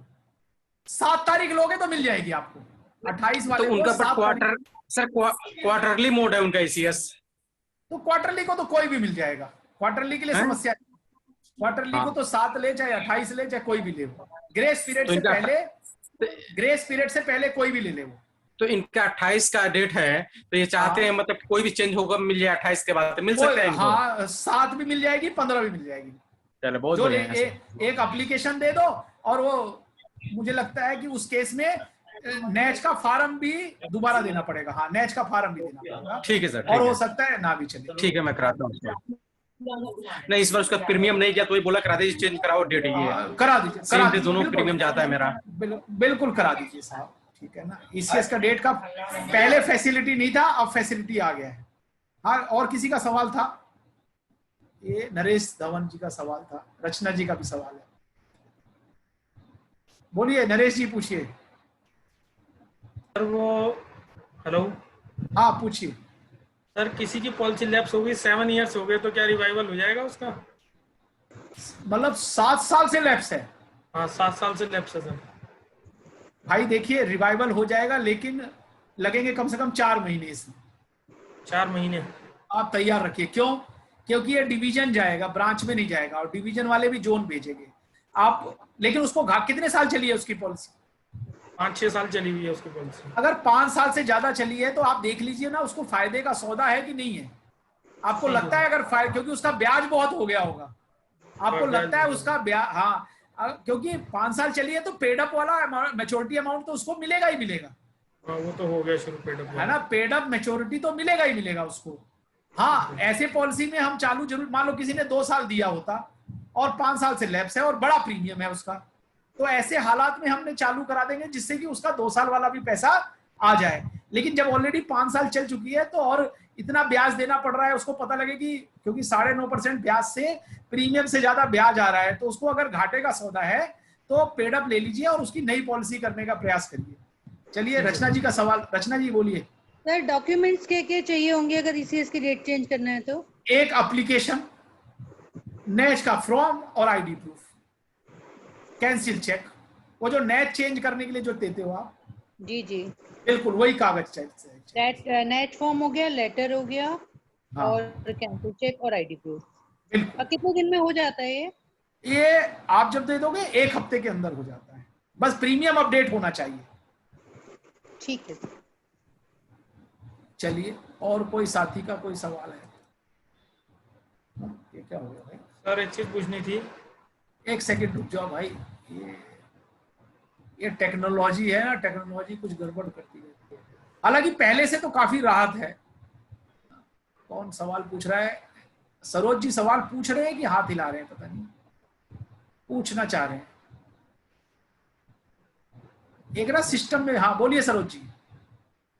सर ये जो इंस्टॉलमेंट रिवाइवल है वो एलआईसी जब फॉर्मेट में आ रहा है, जब प्रिंट होके उसका फॉर्मेट आ जाता है कि इतना इतना 2-3 इंस्टॉलमेंट मतलब बना के वो आ जाता है, तो फिर ये एलआईसी वाले क्यों नहीं करते हैं? मतलब करना नहीं चाहता है, या हम तो इस बार डिवीजन तक चक्कर लगाए, लेकिन हमें लगता है कि किसी को कुछ पता नहीं है। पता नहीं, सुनिए देखिए आप, मैं क्या कह रहा हूँ, देखिए ये प्रैक्टिस में नहीं है, नियम तो है लेकिन प्रैक्टिस में नहीं है। और जो चीज नियम जो प्रैक्टिस में नहीं है ना, वो सबको मालूम भी नहीं है। अब जब सबको मालूम भी नहीं है, मेन टेक्निकल प्रॉब्लम यही लगा हमें। हम तो क्योंकि डिवीजन तक चक्कर लगाए इस काम के लिए सर, लेकिन किसी को कुछ पता ही नहीं है। नहीं मालूम, बिल्कुल सही बात है। तो उसका हमने आपको तरीका बता दिया है। इंस्टॉलमेंट का मतलब है कि लोन कम रिवाइवल करा के लोन 2-3 पार्ट में रिवाइवल करा दीजिए, वो आपको फायदे का सौदा है। हाँ तो ये और ठीक है। और कोई सवाल किसी का हो? मुझे लगता है रिवाइवल पे आर.एन. प्रसाद कोई सवाल पूछना चाहता है या पेन हिला रहा है? वैसे ही कोई सवाल है रिवाइवल पे आर.एन. प्रसाद? एक मैं सूचना दे दूं आप सबको, रुक जाइए। पिछले 3 साल में जितनी भी पॉलिसी ऐसी है आपकी जिसमें 1 साल का पूरा प्रीमियम नहीं जमा हुआ है या 2 साल का प्रीमियम जमा नहीं हुआ है, यानी मैं क्या कहना चाहता हूं, ऐसी पॉलिसी अगर जो बंद हो गई तो कस्टमर को 1 रुपया नहीं मिलेगा। यानी जितनी भी पॉलिसी जो 2 साल नहीं चली है और आज की डेट में लैप्स हैं, किसी ने 1 हाफ ईयरली दिया, किसी ने 1 ईयरली दिया, किसी ने 3 हाफ ईयरली दिया, यानी 3 साल का पैसा उसने नहीं दिया है और पॉलिसी बंद है, उसका पैसा फोरफिट हो जाएगा, क्योंकि एलआईसी तो कुछ देगी नहीं कल को। उन पॉलिसीज की लिस्ट मैंने सूरज को दे दी है। आप सबसे रिक्वेस्ट है कि सूरज को फोन करके बोल दीजिए कि भैया जी हमारा रिवाइवल कोटेशन सबका निकाल दीजिए, और वो रिवाइवल कोटेशन की डेट जो है मुझे जो लगता है 1 जुलाई से बहुत कुछ नॉर्मल हो जाएगा। 1 जुलाई से कोरोना का जो डर है वो खत्म हो जाएगा। क्यों इतना कोरोना फैल जाएगा? डर इसलिए, आपको ध्यान है एनआरसी सीए का रोज झगड़ा हो रहा था दिल्ली में, कोरोना आया वो झगड़ा पता नहीं कहां चला गया, अब वो एनआरसी सीए खत्म हो गया। अभी चाइना का लड़ाई शुरू हो रही है तो कोरोना खत्म हो जाएगा। चाइना की लड़ाई रोज टीवी में आएगा, क्योंकि टीवी देख देख के हमें और पता लग जाता है कि कोरोना महामारी चल रही है। मैं बताऊं, मैं भी पहले सोच रहा था कि ये दिक्कत बहुत बड़ी है, लेकिन जब मेरा दोस्त जिसको डायबिटिक है, बीपी है और डायलिसिस होती है हफ्ते में 2 बार, किडनी में दोनों प्रॉब्लम है, वो भी 14 दिन में आज ठीक हो गया आ गया, और जबकि हमें किसी को भी उम्मीद नहीं थी। तो दोस्तों अब ये बीमारी इतनी खतरनाक नहीं रही। जैसे कैंसर से लोग डेथ हो जाती है, जैसे डेंगू से भी कई लोगों की डेथ हो गई है। आज डेंगू से हमें डर लगता है क्या? नहीं लगता, लेकिन कई लोगों की डेथ हो गई है डेंगू से भी। तो ऐसे ही ये बीमारी भी धीरे धीरे डेथ होंगी इससे, लेकिन जैसे खांसी जुकाम है उस तरह से हिंदुस्तान में मुझे लगता है लोगों की इम्यूनिटी पावर कुछ ज्यादा ही है सरोज जी की तो लड़ने की बड़ी ताकत है भयंकर, तो ये इम्यूनिटी पावर तगड़ी है सबकी। और यहाँ चूंकि हम लोग ऐसे माहौल में ऑलरेडी दिल्ली वाले पॉल्यूशन वाले माहौल में जमे हुए हैं, तो कीटाणु भी यहाँ मर जाएगा, वो पॉल्यूशन वाला इतना तगड़ा पॉल्यूशन है। नहीं तो आप लोग घबराइए नहीं, 1 जुलाई से मुझे लगता है काफी कुछ हालत तक देखिए क्या है, कोरोना के मामले निकल रहे हैं। मैं आपको बताऊं, नेहरू प्लेस की अपनी शाखा से बराबर में एक शाखा है 12 जी, वहां पे परसों 5 स्टाफ कोरोना पॉजिटिव पाया गया है। 5, 1 नहीं 5। कौन सी ब्रांच में है सरोज जी? रुकिए 12 जी का सर। 1 मिनट रुको, आपकी आवाज बड़ी तेज है, थोड़ा धीरे बोलिए ना। हाँ बोलिए। हाँ 12 जी से सर। हाँ बिल्कुल, नेहरू प्लेस में ही शाखा है, 5 स्टाफ पॉजिटिव है। अब कितने एजेंट गए होंगे उसमें? एनबी का जो टाइप करती थी लड़की वो भी पॉजिटिव है। अब समझ लो कितने डीओ के असिस्टेंट हैं, कितने डीओ हैं, कितने, पूरा ब्रांच 2 दिन बंद रही। लेकिन 2 दिन के बाद अभी कल फिर वही हाल चाल, वो 5 लोग नहीं आ रहे, बस 5 लोग अपना घर में क्वारंटाइन हो गए। और अब चूंकि अब सरकार तो कोई टेस्ट वेस्ट तो कर नहीं रही है सरकार, 15 दिन में ठीक हो जाएंगे, 15 दिन में ठीक हो जाएंगे। अब लोगों को डर खत्म हो गया है। इवन हमारी शाखा में शर्मा जी जो कैशियर हैं सरोज जी, वो भी आज 15 दिन से छुट्टी पे हैं। उनको भी हो गया था क्या सर? नहीं, खांसी जुकाम हुआ पड़ा है। अब पता नहीं लगता ना आजकल की कोरोना है कि क्या है, जिसको जरा सा खांसी होता है वही डर जाता है, तो वो छुट्टी करके बैठ जाता है, ठीक है ना। तो जुकाम में भी लोगों को कोरोना लग रहा है। लेकिन मैं आपको ये मुझे अब महसूस होने लगा है जब से मेरा दोस्त ठीक हो गया गया है, अब कोरोना उतना खतरनाक नहीं रहा है। या वो कहते थे ना, आज अखबार में एक चुटकुला आया था जोक बड़ा बढ़िया, कि ज्यादा दिन कहीं रहो तो इज्जत नहीं होती है। अब कोरोना की भी शुरू में 1-2 महीना इज्जत थी अब कोरोना भी जो है 3-4 महीने रुक गया, अब उसकी भी इज्जत लोग इतना नहीं कर रहे हैं, ठीक है ना। तो आप लोग हंसिए, थोड़ा सावधानी जरूर बरतें भाई। लेकिन ये ना अब मुझे लगता है महामारी हिंदुस्तान में तो नहीं रहेगी, खाली टेलीविजन के कुछ चैनल्स में रहेगी। बाकी सड़क पे मैं जिस दिन भी ऑफिस गया हूं, मुझे तो नेहरू प्लेस, आप आज राधे आज नेहरू प्लेस गए हो आज? Yes sir. क्या आपको क्या लगता है नेहरू प्लेस में? हाँ तो कोरोना चहल कुछ पहल दिखता है? अब चहल पहल हो गई है सर। हाँ बाहर मैं तो, मेरे को तो डर लगा रहता है कि लोग बिना मास्क के भी घूमने लगे हैं। मैंने कहा भाई मास्क लगा के रखिए। ब्रांच में भी वही हाल है, मैं ब्रांच मैनेजर के सामने के पास बैठा तो 2 चाय आ गई फटाफट, चाय वाले ने मास्क नहीं लगा रखा। अरे मैंने कहा भाई तूने, कहता मैं तो सर सबको चाय पिला रहा हूँ, मेरे को होगा तो सबको हो जाएगा। तो अब जो दहशत नहीं रही है कोरोना की, अब इज्जत इतनी नहीं रही है। तो चलिए 1 जुलाई से 15 एक दिन और आप लोग थोड़ा, जून तक वैसे भी रहता है। मैं आपको बताऊं पिछले 3 महीने नहीं, पिछले 3 महीने ने कई यादें, आप लोगों को याद नहीं आई कई चीजें। दोस्तों 9 जून को ऑफिस का बर्थडे था, हम हर बार बर्थडे सेलिब्रेट करते थे, और मेरे मोबाइल में तो एक बड़ी समस्या है, क्या करता है ये सुबह सुबह रीडिस्कवर द डे, रीडिस्कवर यानी पिछले 5-6 सालों में आज के दिन कौन सी घटना घटी वो मुझे बता देता है, और उसकी फोटो भी दे देता है ना, गूगल फोटो दे देता है, आप लोगों को भी दे देता होगा। तो वही मैं 9 जून को फोटो देख रहा था। उससे पहले मैं देख रहा था कि हम नए साल की पूजा से शुरुआत करते थे, हवन होता था, वरुण उपाध्याय जी हवन करते थे। आज वरुण जी कहाँ है, नजर नहीं आ रहे? गांव चले गए हैं सर, वरुण जी गांव है। अच्छा चलिए कोई बात नहीं, सुखी रहिए। लेकिन गांव से भी तो राम हमारा मैदान जंग में जचा हुआ, आज भी बोला है राम कहाँ गया। 5 पॉलिसी कर दी है राम ने, आज मेरे को सूचना दी है कि सर मैं कैसे भेजूं। मुझे लगता है उसका इंटरनेट दोबारा काम नहीं कर रहा है क्या। 5 पॉलिसी उसने मैसेज किया था कि 5 पॉलिसी कर दी है सर, कैसे भेजूं। तो जो जिन्होंने काम करना है वो गांव से भी कर रहा है। कुछ लोग ना गांव से ये सोच रहे हैं कि दिल्ली में बढ़ रहा है, गांव में दिक्कत ठीक हो जाएगा। हम जो जहां रहे सुखी रहे, लेकिन प्रयास करिए थोड़ा सा कि सुरक्षा लेके बाहर निकलिए। मैं सबसे पहले यही कहना चाहता हूं कि महामारी है, गंभीर है, लेकिन जिसने सुरक्षा ले ली उसके लिए समस्याएं इतनी नहीं। चलिए अब कोई और सवाल ले लें। क्लेम के ऊपर मुझे चर्चा करनी थी, अभी तो रिवाइवल पे चर्चा करी। रिवाइवल पे अब किसी का कोई सवाल नहीं है? हाँ मनोज जी आप थोड़ा बता दीजिए, रिवाइवल पहले तो पॉलिसी लैप्स नहीं कराना है, और अगर लैप्स हो जाए तो क्या कराना है, थोड़ा बता दीजिए जरूरत।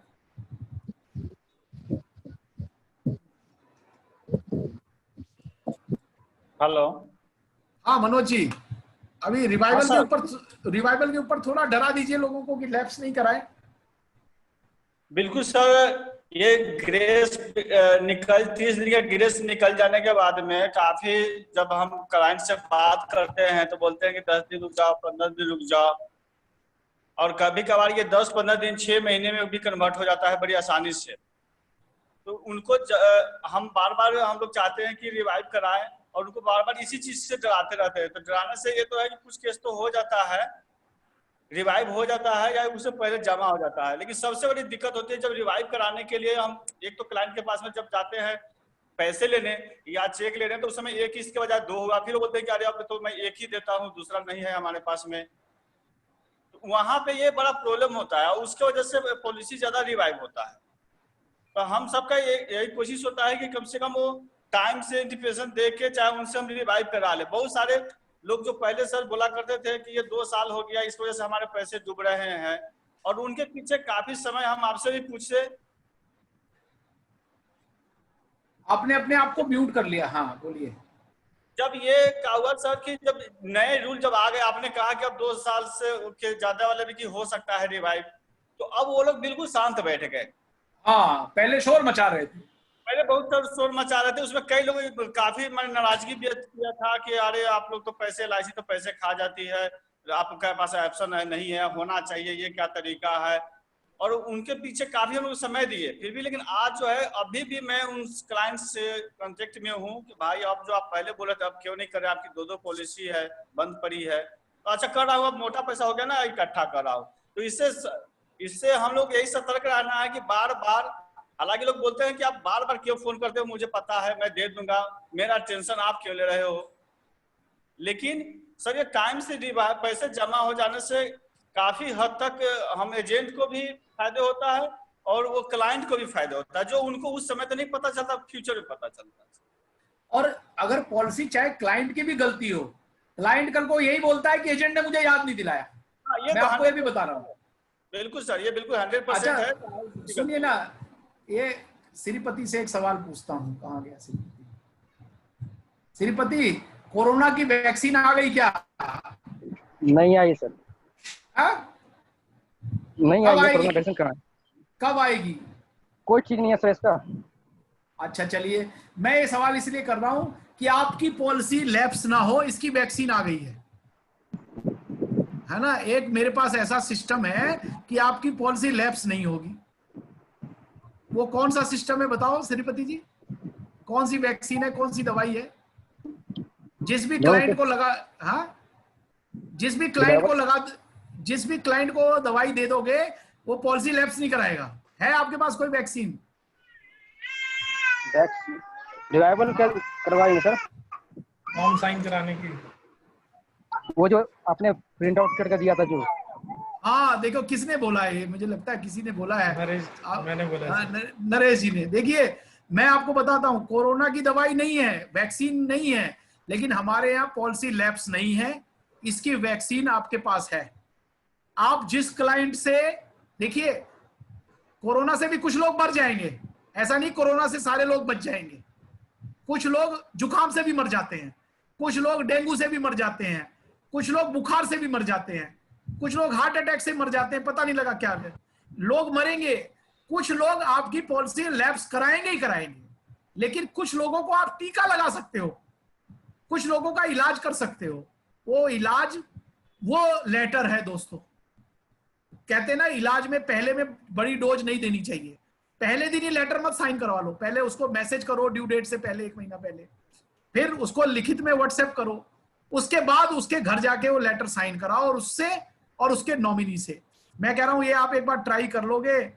साउंड प्रॉब्लम, मनोज जी आवाज नहीं आ रही क्या?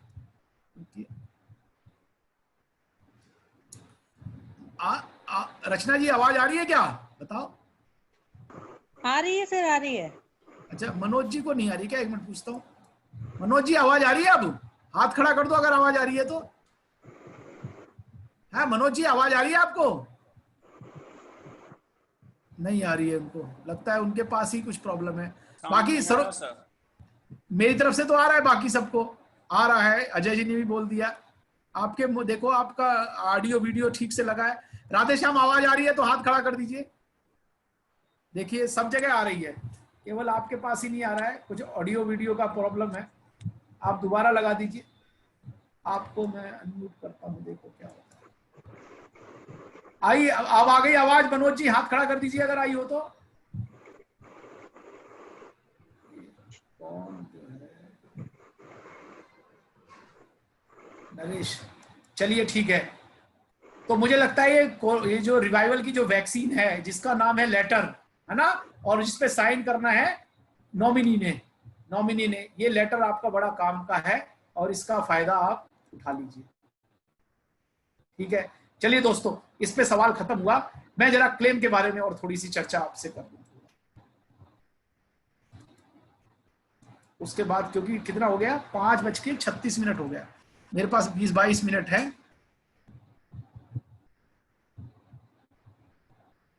चलिए दोस्तों, स्लाइड क्लेम्स के ऊपर थोड़ा सा आपको विचार दे दूं। देखिए हर संडे हम 4 से 6 कोशिश करेंगे दोस्तों। इस संडे भी 4 से 6 किसी प्रोडक्ट पे लाएंगे। हमने उमंग पे चर्चा कर ली, लक्ष्य पे चर्चा कर ली, बीमा श्री पे कर ली, शिरोमणि पे कर ली, जीवन आरोग्य पर कर ली, कैंसर कवर के कर ली। आप में से कोई सुझाव दे दीजिए कि कोई प्रोडक्ट, हालांकि हमने इस संडे का बना रखा है प्रोग्राम, इस संडे हम कौन से प्रोडक्ट को ले। तो इस संडे भी एक हम बढ़िया सा प्रोडक्ट लेके आ रहे हैं, शाम को 4 से 6 आपको प्रोडक्ट पे आएंगे। दूसरा मैं एक और सोच रहा था, अभी आपसे राय लूंगा कि एक्सेल पे कैसे हम कस्टमर के सामने, एक्सेल अगर हमको अच्छी तरह आता है तो हम IRR वगैरह निकालना कैसे जाने। तो एक दिन इसकी मैं सोच रहा हूं जूम के माध्यम से आप लोगों को क्लास ली जाए कि एक्सेल इस तरह से यूज करोगे तो क्लाइंट को ज्यादा प्रभावशाली रहेगा। क्लेम्स पे चर्चा कर लेते हैं दोस्तों। दावा, कौन कौन से दावा देखिए होते हैं आसानी से, जो सर्वाइवल बेनिफिट, मनी बैक। उमंग में जैसे 15 साल के बाद हर साल मिला, मनी बैक मिला।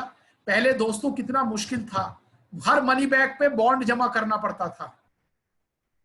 अब क्या हो गया है, खाली जिसका नेफ्ट अपडेट है उसको समय पर मनी बैक अपने आप आ जाएगा। उसका नाम सही होना चाहिए, अकाउंट नंबर सही होना चाहिए। 2 लाख रुपए से ज्यादा जिसका मनी बैक का अकाउंट है उसको बॉन्ड की कॉपी देनी पड़ेगी। नोट कर लीजिए, 2 लाख से ज्यादा जिसका मनी बैक का अकाउंट है, मनी बैक आना है, उसका बॉन्ड देना पड़ेगा। 2 लाख रुपए से अगर कम का अमाउंट आना है तो बॉन्ड देने की जरूरत नहीं है, खाली नेफ्ट अपडेट कराना है। अब यहां पे मैं आपको 1-2 चीजें बड़ा सावधान कर देना चाहता हूं कि नेफ्ट अपडेट करना यानी अकाउंट नंबर डालना सबसे रिस्की काम है दोस्तों। किसी का पैसा किसी के पास जा सकता है, अगर गलत अकाउंट नंबर डल गया तो किसी का पैसा किसी में चला जाएगा। अब ये गलत अकाउंट डालने की वजह से हमारी शाखा में ही कम से कम 5 स्टाफ को, 2 ऑफिसर्स को करीब 5 लाख रुपए की पेनल्टी लगी है अपनी शाखा में। और अच्छे लोग जो काम करने वाले लोग होते हैं ना, उन्हीं पे पेनल्टी लग जाती है। मैं आपको एक उदाहरण दे दूं, रविंद्र रैना जी हमारे मैनेजर एडमिन थे, बहुत बढ़िया काम करते थे। चूंकि नेफ्ट अपडेट करना उनका काम था। अब इसमें गलत अपडेट आप लोगों का नहीं हुआ है, कुछ ऑर्गेनाइज्ड क्राइम करने वाले लोग हैं जिन्होंने एक ग्रुप बना रखा है फ्रॉड करने का। वो हर ब्रांच में कोई ना कोई फ्रॉड कर रहे हैं, पकड़े भी जा रहे हैं। लेकिन मैं आपको बताऊं, अभी 2-3 दिन पहले, मनोहर तो नहीं है ना शायद, एक मिनट, मनोहर नहीं है, 2-3 दिन पहले मैंने आपको ग्रुप में एक शेयर किया मंजूर अहमद की कहानी। देखा आप लोगों ने? किसी ने हाथ खड़ा कर दीजिए, किसी ने अगर देखा पढ़ा है वो। तो मैंने बोला है कि है ना, मंजूर अहमद करके एक फ्रॉडिया है, वो बोलता है हमारे एडवाइजर से बात करिए, सूरी साहब मिलेंगे आपको। ये लोग इतने बदतमीज हैं, लड़ाई करने के लिए तैयार हैं पूरे। हमने भी कई बार मैसेज कर दिया है। कल हम नेहरू प्लेस इसको बुलाने वाले थे लेकिन आया नहीं है। मनोहर का मुझे फोन आया कि सर एक बड़ा बढ़िया क्लाइंट है और वो केवल पॉलिसी, बड़ी पॉलिसी लेना चाहता है। और मैंने कहा क्या नाम है? कहता सर वो बताया नहीं, उसने बोला अपने एडवाइजर से बात कर लो, मेरे सीए से बात कर लो। मैंने कहा मंजूर अहमद तो नहीं नाम है, खाली जय इसी डायलॉग पे। कहता हाँ सर यही नाम है। मैंने कहा देखिए, मैंने 1 साल पहले आपको सितंबर 19 में भी व्हाट्सएप किया, नहीं ध्यान किया। कल मैंने दोबारा व्हाट्सएप किया, अपना कोई साथी फ्रॉडुलेंट नहीं करे। और अब तो कोरोना के टाइम में छूट तो बिल्कुल देना ही नहीं है किसी को। और मैं आपको बता दूं, आपकी पॉलिसी लैप्स नहीं होंगी अगर आप रिवाइवल पे भी कस्टमर से 500 रुपया रिवाइवल फीस चार्ज करना शुरू कर दीजिए। कोरोना के टाइम पे किसी के घर आना,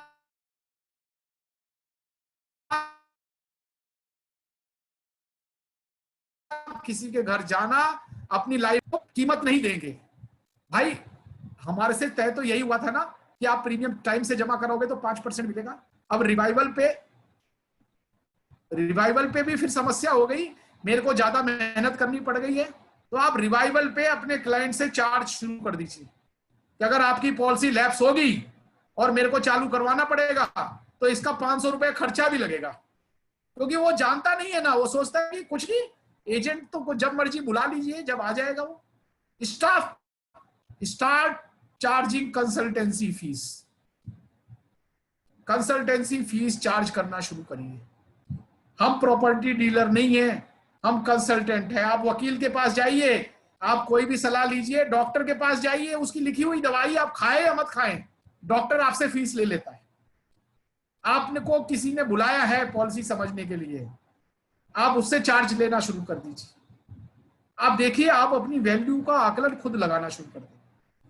अभी तो क्या सोचता है, जैसे प्रॉपर्टी वाले नहीं होते, 10 प्रॉपर्टी देखेंगे, समझ में आएगा तो ठीक, नहीं तो कोई बात नहीं। आप समझाइए, अपनी कंसल्टेंसी चार्ज लीजिए, रिवाइवल में भी चार्ज लिया लगा दीजिए। ये फ्रॉड लोग क्या कर रहे हैं, गलत अकाउंट नंबर दे देते हैं, अटेस्ट भी करा लेंगे, डेवलपमेंट अफसर से अटेस्ट करा लेंगे।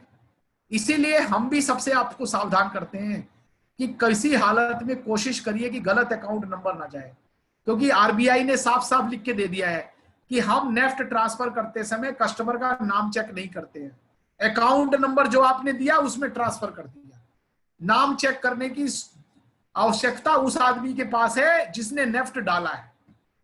अगर उसने नेफ्ट गलत डाला और पैसा 50 लाख 60 लाख किसी के खाते में चला गया तो जिम्मेदारी उसकी है। आपने देखा ही होगा, आरबीआई रोज बैंकों से फ्रॉड हो रहे हैं, किसी का क्रेडिट कार्ड से निकल गया, कुछ भी निकल गया, उसका पैसा वापस नहीं आता है। तो एलआईसी में स्टाफ भी डरा हुआ है, वो नेफ्ट डालने से सबसे ज्यादा डरता है। तो आप भी जो भी नेफ्ट दीजिए अपना साइन जरूर करिए। मैं पहले ही बता रहा हूं, मेरी अटेस्टेशन तभी होगी जब आपके साइन होंगे, आपने ओरिजिनल पासबुक उसकी देख ली है, ओरिजिनल चेक उसका देख लिया। तो एसबी पेमेंट में ये ध्यान रखने की जरूरत है सबसे जरूरी, कि भाई नेफ्ट सही हो। आपकी भी जिम्मेदारी है कि नेफ्ट एकदम बिल्कुल सही हो। अगला क्लेम क्या होता है दोस्तों, अगर, और कई लोगों को ये मेरे को समझ में नहीं आता है कि मनी बैक जब ड्यू होगा तभी नेफ्ट देंगे। अरे आज की डेट में जब मर्जी आपको, जब भी आप कस्टमर से रिन्यूअल लेने गए हो, नेफ्ट करा दीजिए उसका। नेच और नेफ्ट दो चीजें सोच लीजिए। जैसे कोरोना से बचने के लिए हाथ धोना है, मास्क लगाना है, ऐसे ही एलआईसी में कामयाब होना है तो नेच यानी पैसा कहां से कटे, बैंक में, और नेफ्ट, नेफ्ट माने पैसा उसका कब जाए, बैंक में। ये दोनों आजमा लीजिए। जब भी कस्टमर से मिले, किसी का ईयरली है, कई हमारे एजेंट बोलते हैं सर नेच तो मंथली में होता है। अरे भाई ईयरली भी नेच करा लीजिए, हाफ ईयरली भी नेच करा लीजिए। नेफ्ट कब देना होता है, जब मनी बैक ड्यू हो। अरे भाई पंडित जी ने बताया क्या, जब भी आप क्लाइंट से जाए कि सर भविष्य में कोई भी पेमेंट आएगी तो मैं आपका नेफ्ट अभी से करवा दे रहा हूं, तो ये प्रण ले लीजिए कि जिस क्लाइंट से आप मिले उसका नेफ्ट, उसका मनी बैक ड्यू है कि नहीं है, उसका मैच्योरिटी ड्यू है कि नहीं है, उसको लोन लेना है कि नहीं लेना है, इन बातों से मतलब मत रखिए। नेफ्ट उसका एक काम यही शुरू करा दीजिए। हमारे कई एजेंट बढ़िया नेफ्ट करा रहे हैं। अगर आपने नेफ्ट करा रखा है तो आपको पता भी नहीं लगेगा उसका पैसा समय से पहुंच गया। मैच्योरिटी क्लेम में दोस्तों क्या होता है, बॉन्ड जरूर चाहिए, डिस्चार्ज जरूर चाहिए, कैंसिल चेक, आधार कार्ड, पैन कार्ड जरूर देख लीजिए। अभी एलआईसी ने एक सुविधा दे रखी है, ये 30 जून तक सुविधा है बस, उसके बाद फिर से वही शुरू हो जाएगा, बॉन्ड जमा करना पड़ेगा। 30 जून तक ये सुविधा दे रखी है कि बॉन्ड की पहले पेज की कॉपी, कैंसिल चेक, आधार कार्ड और उस पर मेल कर दीजिए। आपको मेल आईडी मैंने पिछली बार भी लिखवाया था, मेल आईडी है सबके पास कि दोबारा लिख के दूं? लिख लीजिए mail ID, claims, CLAIMS, claims, मैं लिख देता हूं।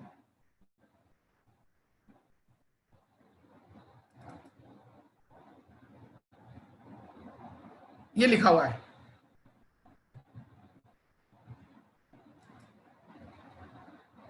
देखिए claims.bo11s, अंडरस्कोर नहीं लगाना है, claims.bo11s@licindia.com। अच्छा, ये अपनी ब्रांच का ही नहीं है, पूरे भारतवर्ष में 30 जून तक की सुविधा सेंट्रल ऑफिस ने दे रखी है। करना क्या है आपको, claims.bo, मान लो 30210 का ब्रांच कोड है तो BO 310 लिख दीजिए। 11F का है 11F लगा दीजिए। किसी भी ब्रांच का हो, जलंधर का हो, लुधियाना का हो, ब्रांच कोड आपको पता है claims.bo, यहाँ पे जहां पे 11S है यहाँ पे ब्रांच कोड डालिए। स्कैंड कॉपी, कैंसिल चेक की, पासबुक की, ID proof, Aadhaar card, pan card, DL, first page of bond, ये उसको तुरंत मेल कर दीजिए। एक कॉपी अपने ऑफिस को कर दीजिए। क्लाइंट को बोलिए वो खुद भी मेल कर दे, वो ज्यादा सुरक्षित है। गलत अकाउंट नंबर देगा तो वो फंसेगा। आप भी मेल कर दोगे तो मेरे लिए ज्यादा बढ़िया है कि एजेंट ने चेक करके भेजा है, या हमें पता लग जाएगा सही जगह से आया है। तो ये नोट कर लिया श्रीपति, नोट कर लिया हो तो हाथ खड़ा कर दो। बिल्कुल। आपके कितने मनी बैग वगैरह कोई पेंडिंग है? ऑफिस से फोन गया है सबको? सरोज जी चले गए थे चाय पीने, लगता है दोबारा आए हैं। हाँ, भार्गव जी का सवाल है, पूछिए सवाल। पहले मैं हाँ सर, मेरा क्लेम से रिलेटेड नहीं है, बल्कि एक चीज है, आजकल जो पॉलिसीज होती हैं वो ई पॉलिसीज मेल पे भी जाती हैं। हाँ बिल्कुल जाती है क्या कि सही बात यह है कि हम लोग फॉर्म पे भरते हैं, लेकिन वहाँ जो बैठे हैं उन्हें समझ नहीं आता, पता नहीं कैसे भरते हैं कि ईमेल आईडी अक्सर 90% गलत होता है। ऐसा कुछ नहीं हो सकता है कि सर अगर हम जो फुल टाइम एजेंट्स हैं और जिनकी क्रेडिबिलिटी है उनके ईमेल आईडी, हमारे पर्सनल ईमेल आईडी वहाँ रजिस्टर हो जाए, फॉर्म सारा हब बने, हम भर के उन्हें मेल कर दें और उससे वो डाटा लें वहाँ से, तो एटलीस्ट कम से कम फोन नंबर, मोबाइल नंबर या ईमेल आईडी सही तो पहुंचेंगे। कितने ही मेरे क्लाइंट्स कहते हैं कि कुछ कहते हैं ईमेल पे आ रहा है, हमें तो पता ही नहीं। अब वो कहता हूँ जी आ गया होगा, और मैं गारंटी से कह नहीं सकता कि आपके पास आएगा, क्योंकि अगर वहां गलत डल गया हमें तो पता नहीं पड़ेगा। दोस्त प्रवीण जी, मैंने एक ऑनलाइन फॉर्म आपसे शेयर किया था, एडिटेबल? हाँ नहीं, एडिटेबल नहीं, उससे पहले एक यू प्रपोजल का ऑनलाइन फॉर्म सेव किया था, मैं आपको दिखा देता हूँ। हाँ पीडीएफ में? पीडीएफ में, हाँ जी हाँ। वो आपने खुद भर के आप भेज दीजिए हमको। सर लेकिन ब्रांच में जब जाएगा नहीं, सुनो ना, अब LIC ने क्या किया है कि जो आप मुझे भेजोगे ना भर के वाला, तो LIC में नया टाइप नहीं करना पड़ता उसको, वही डाटा अपने आप मर्ज हो जाता है। तो आपको एक मैंने फॉर्म भेजा हुआ है यू प्रपोजल करके फॉर्म। नहीं मैंने रखा हुआ है सर, मैंने सेव करके रखा हुआ है उसको। उसमें लास्ट में पिन डालना पड़ता है, पिन LICI लिख लीजिए उसका। उसमें मर्चेंट आईडी लिखा आ रहा है, D120-722 लिखना है, और लास्ट में ई पिन, क्योंकि वो मेरे बेसिस पे भरा जा रहा है, LICI करके। आप कोई भरिएगा तो मुझसे फोन करिएगा। ठीक है। चलिए मैं क्लेम पे आ रहा था।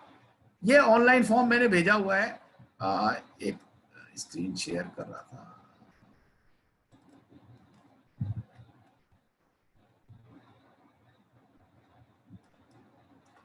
अच्छा, रिसाइकिल पॉसिबल है। कई लोग बोलते हैं डेथ क्लेम से रिसाइकिल नहीं होगा, सरेंडर से रिसाइकिल नहीं होगा।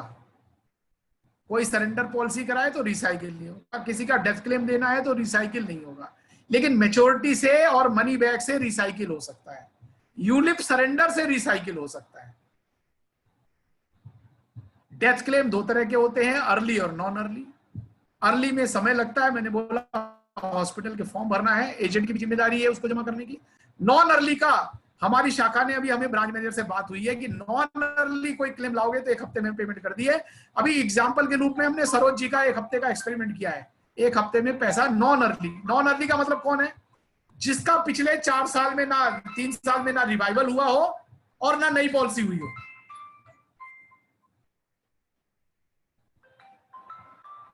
अच्छा, एक्सीडेंटल क्लेम लेने के लिए क्या होना चाहिए? FIR और PIQ जरूर चाहिए। प्रीमियम वेपर बेनिफिट के लिए भी क्लेम होता है, डिसेबिलिटी का भी। कई लोग बोलते हैं खाली डेथ क्लेम होता है, नहीं, एक्सीडेंटल का डेथ क्लेम अलग होता है, प्रीमियम वेपर बेनिफिट अलग होता है। डिसेबिलिटी किसी को हो जाए तो उसका फार्म अलग होता है, क्योंकि डिसेबिलिटी में क्या होता है, किस्त माफ हो जाती है, हर उसमें प्रीमियम पेंशन मिलती है। क्लेम के संबंधित में डेथ क्लेम पे मैं एक बार अलग से चर्चा लूंगा, पूरी क्लास अलग से, डेथ क्लेम के कौन से फार्म होते हैं, क्या होते हैं। अच्छा दोस्तों, कई लोग मुझे फार्म मांगते हैं, आप गूगल पे सर्च मारिए, सारे फार्म मिल जाते हैं। मैंने एक दिन एक आपको लिंक भी भेजा है जहां पे सारे फॉर्म अवेलेबल हैं, आप उनको सेव कर लीजिए जिससे कि आपको सुविधा हो।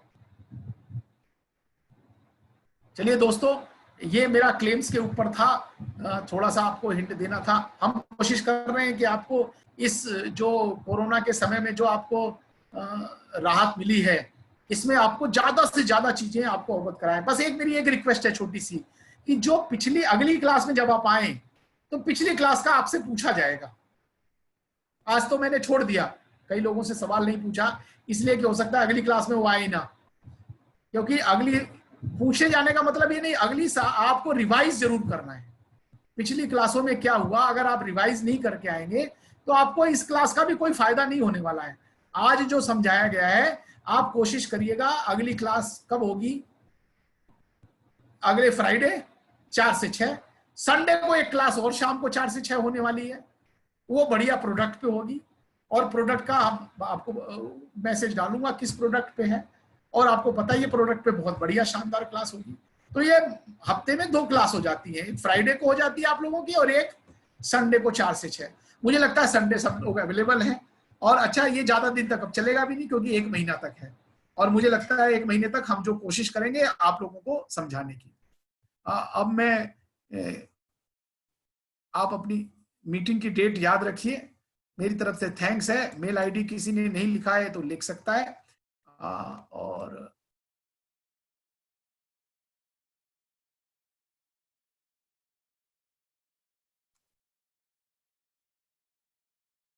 मैं किस लोगों ने चैट किया है, उसके राधे श्याम ने बोला है लेट फीस कैसे निकालते हैं, उसके बारे में बताइए। अच्छा, अरे वेरी गुड। नवंबर में मनी बैक आप बिल्कुल जमा करा सकते हैं। अरे ये देखो, अब कहाँ है राधे? हाँ राधे, पूछो ना सवाल, सबको फायदा होगा। देखिए वही कह रहा था, जैसे मैं नवंबर में किसी के आना है मनी बैक, जो अब वो बीमा प्लस एक आया था ना, कि जो कम्बो में दिया था हम लोगों ने, बीमा डायमंड। यस, तो बीमा डायमंड वो उसका मनी बैक आना है इसमें नवंबर में, तो वही कर रहा है, उसका भी अभी से जमा कर सकते हैं हम ना। मैंने क्या बोला है, जब मर्जी जमा करो। नेफ्ट तो आप कभी भी जमा कर सकते हो, उसका क्लेम ड्यू है कि नहीं है इससे कोई मतलब नहीं, ऐसा तो नहीं, उसमें कंफर्मेशन लेना होगा। नहीं, कोई कंफर्मेशन नहीं, उसका अगर परिवर्तन है तो आदमी अपने आप कंफर्म करे। LIC एक चिट्ठी भेज देती है, ठीक है, LIC एक चिट्ठी भेज देती है कि भाई आपका अगर अकाउंट चेंज है तो हमें बता दीजिए, नहीं तो इसी अकाउंट में पैसा हम भेज दे रहे हैं। उसको SMS चला जाता है।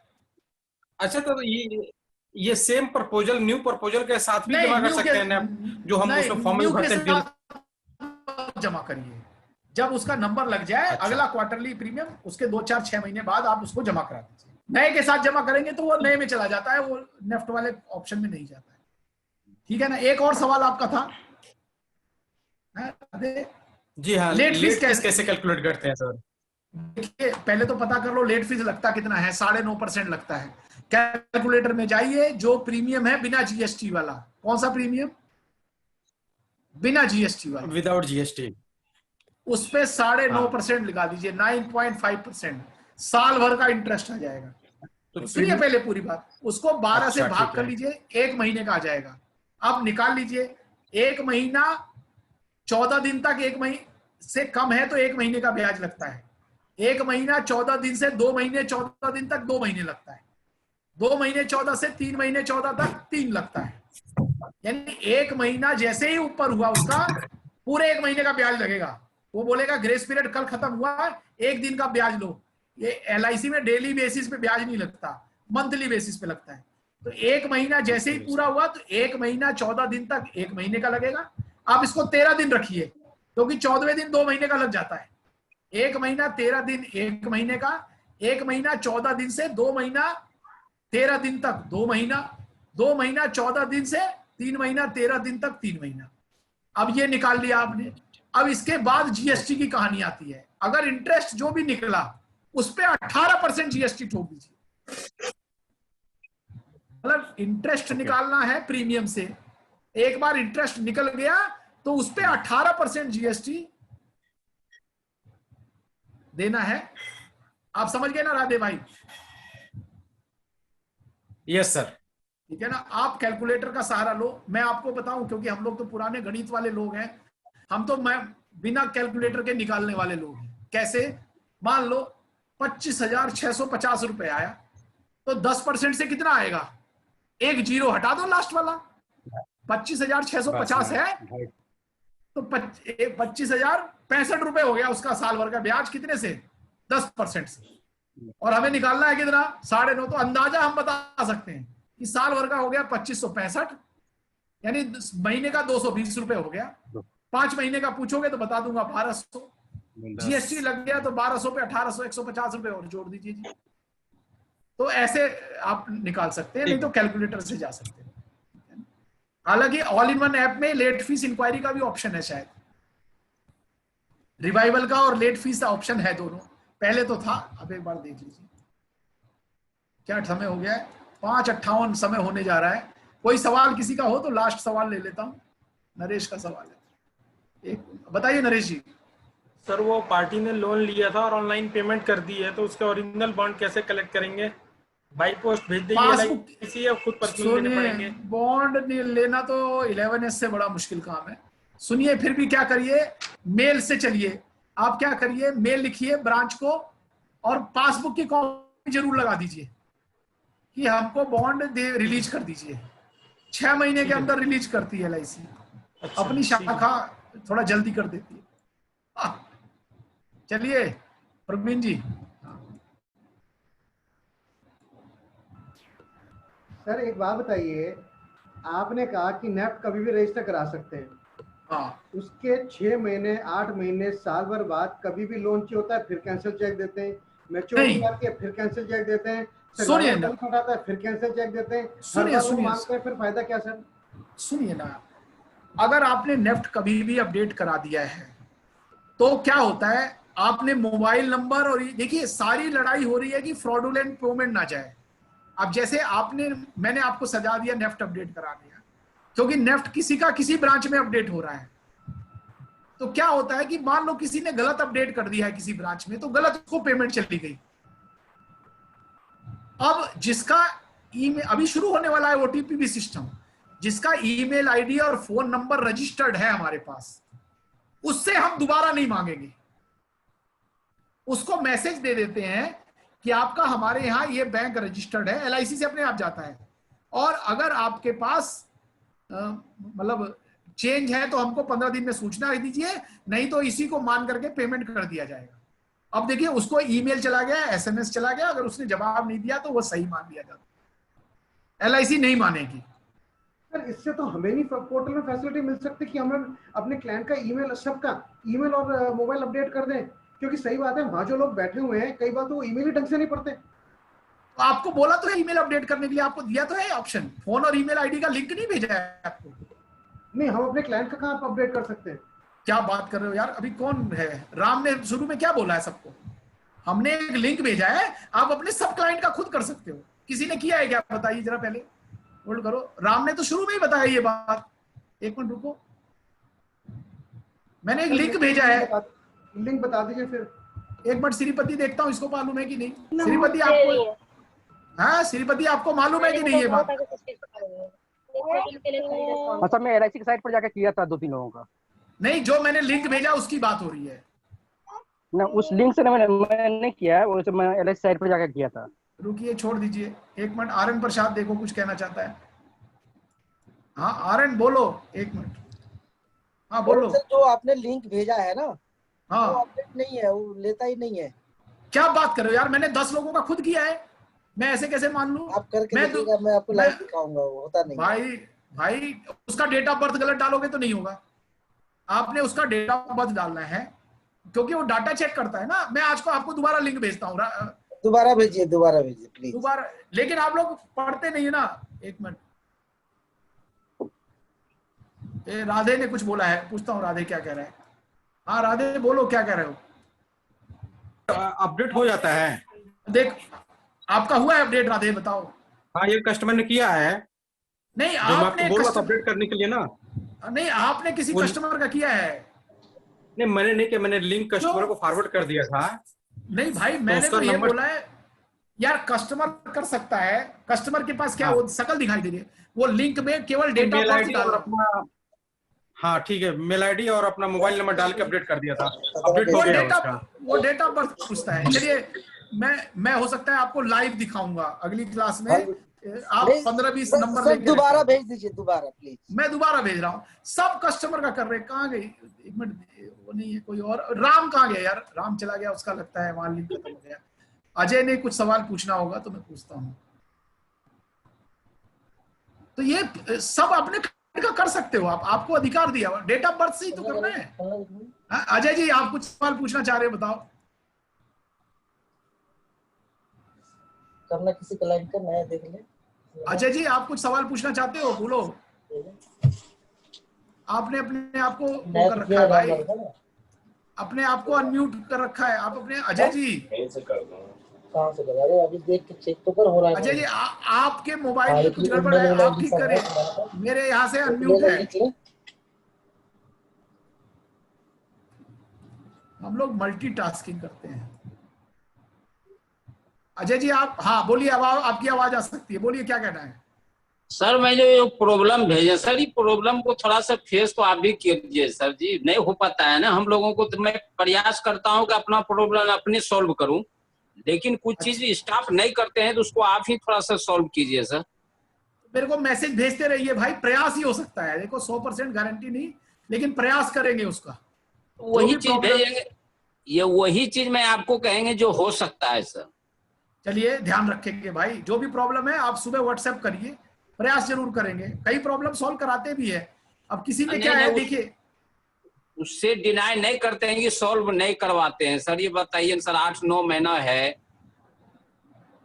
अगर मान लिया कि एजेंट ना रहे तब तो उसको क्लेम नहीं मिलेगा सर, काहे कि सब कस्टमर इस तरह से एक्टिव नहीं होता है सर। चलिए भाई देखिए, अर्ली जब क्लेम होगा, मैंने पहले ही बोला रिवाइवल पे, और ध्यान रखिए अर्ली क्लेम में डॉक्टर के सर्टिफिकेट के बिना क्लेम नहीं हो मिलेगा सर।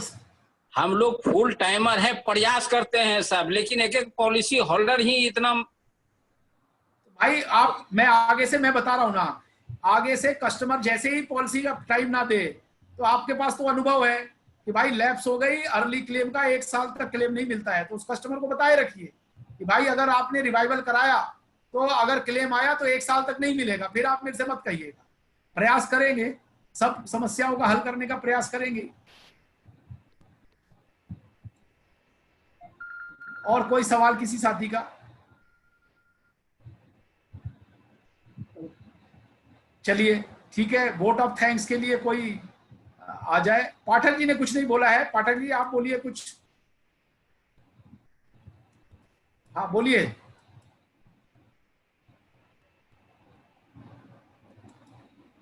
भेजा तो था उन्होंने। हाँ बोलिए पाठक जी। सर मैंने एक क्लाइंट की जनवरी में पॉलिसी करी थी, हाँ, और उसका कोरोना के वजह से अभी किस्त नहीं कटा है। क्या हुआ है उसका? अभी उसका मतलब ईसीएस 1 भी महीने का नहीं कटा है। एक मिनट रुक जाइए, शाखा से रुक जाओ। हेलो, बढ़िया सर, जूम मीटिंग में हूँ सर, जूम मीटिंग चल रही है। हाँ अभी करता हूँ सर 5 मिनट में। हाँ क्या कह रहे हैं? मैं कह रहा हूँ सर, क्लाइंट का ईसीएस नहीं कटा है अभी 1 महीना भी, तो उसका पूरे का जोड़ के वो ब्लैंक ले लूं क्या उनसे, अमाउंट वहां भर लेंगे? बिल्कुल जमा ले लीजिए भाई, हाँ ले लीजिए, नहीं लोगे तो पॉलिसी लैप्स हो जाएगी। नहीं कल मैं जाके उनसे चेक लूंगा, आज मेरी बात हुई है। तो क्यों नहीं कटा? अगर इनसफिशिएंट फंड से नहीं कटा तो चेक नहीं चलेगा, कारण किस वजह से नहीं कटा है अब ये तो पता नहीं है सर। कल सूरज से फोन करके पूछिएगा। अच्छा। ले लीजिए आप चेक ले लीजिए, उससे पहले ले लूं, कम से कम वहां जमा तो कर देंगे, पेमेंट ही आना है। जरूरी नहीं है ब्रांच में, किसी भी ब्रांच में जमा कर सकते हैं। नहीं हम अपने, हाँ अपने आप ही जमा कर दीजिए, अपने यहाँ। चलिए ठीक है। अनुराग महाजन वाले केस का क्या रहा सर? उसका पल्स रेट 102 है, शायद वो डिक्लाइन हो जाएगा केस, देखते हैं, है ना, शायद वो LIC मना कर देगी। उसका पल्स रेट 102, 2 बार में हम जवाब भेज चुके हैं और मेडिकल सेंटर कहता है कि इसका पल्स, या तो दोबारा मेडिकल होंगे, उसकी रिपोर्ट में गड़बड़ है कुछ, आपको बताता हूं मैं, ठीक है। चलिए वोट ऑफ थैंक्स के लिए किसी को बोल दें, क्योंकि 6 बज गया है, क्योंकि 6 बजे के बाद मुझे जाना है। हाँ राधे भाई आज आप बोल दीजिए, कुछ बोल दीजिए, 2 मिनट, सबका उत्साह बढ़ा दीजिए। लोगों को ट्रॉफी, कल लास्ट डेट है ट्रॉफी का, ट्रॉफी को छोड़ो, कुछ थोड़ा उत्साह बढ़ाइए। MDRT करने वाले हैं राधे भाई जल्दी से। एक MDRT हमारी टीम में हो चुका है, दूसरा MDRT का नंबर लग गया है। आप सबको पता ना MDRT की कंडीशन भी रिलैक्स हो गई है, अब 7,34,100 पे ही MDRT हो रहा है, 700। बोलिए राधे जी, बोलिए। सर आज तो बहुत बढ़िया है सर, वो क्लेम के बारे में जो बताया आपने वो क्लियर हो गया, आदमी का क्लेम कहाँ कहाँ फंसता है, अर्ली या नॉन अर्ली का जो डिफरेंस था। रिवाइवल जो हम भले ही पॉलिसी 5 साल चली हुई है, रिवाइवल करा लेते तो वो अर्ली की तरह ही काउंट किया जाता है डेट क्लेम। बिल्कुल बिल्कुल बिल्कुल, बहुत बढ़िया सर, ये आज मिला नॉलेज। और सेकंडली सर बहुत बढ़िया सर, जो जूम भी चला रहे हैं, अच्छी बात। जो सर टाइम ये 4 से 6 नहीं कर सकते हैं क्या? क्या टाइम करने कोई इसको? कहीं भी रहे, हाँ मतलब 4 से 6 टाइमिंग। तो 4 से 6 ही तो टाइम है। नहीं सॉरी, 6 से 8। अच्छा आप क्या चाहते हो कि 6 से 8 हो जाए?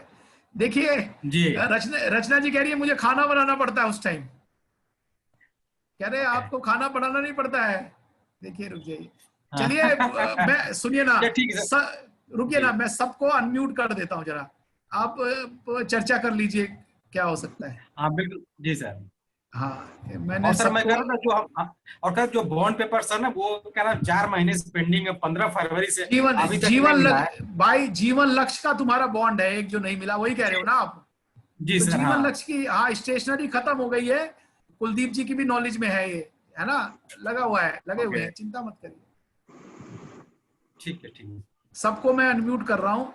टाइम का बता दीजिए, सही कह रहे हैं, अगर आपको 4 से 6, मुझे तो लगता है कि सुबह 4 से 6 हो तो ज्यादा सही है, लेकिन और बढ़िया यार सुबह सर 8 से 10। हाँ बताइए, ये टाइम ठीक है ना 4 से 6? बिल्कुल ठीक है सर, 6 के बाद में तो घर में आफत हो जाएगी, खाना नहीं बना तो। हाँ देख लीजिए राधे भाई, है ना, RN प्रसाद भी कुछ कहना चाहता है। मैं यार सबको अनम्यूट कर रहा हूँ लेकिन पता नहीं हाँ बोलिए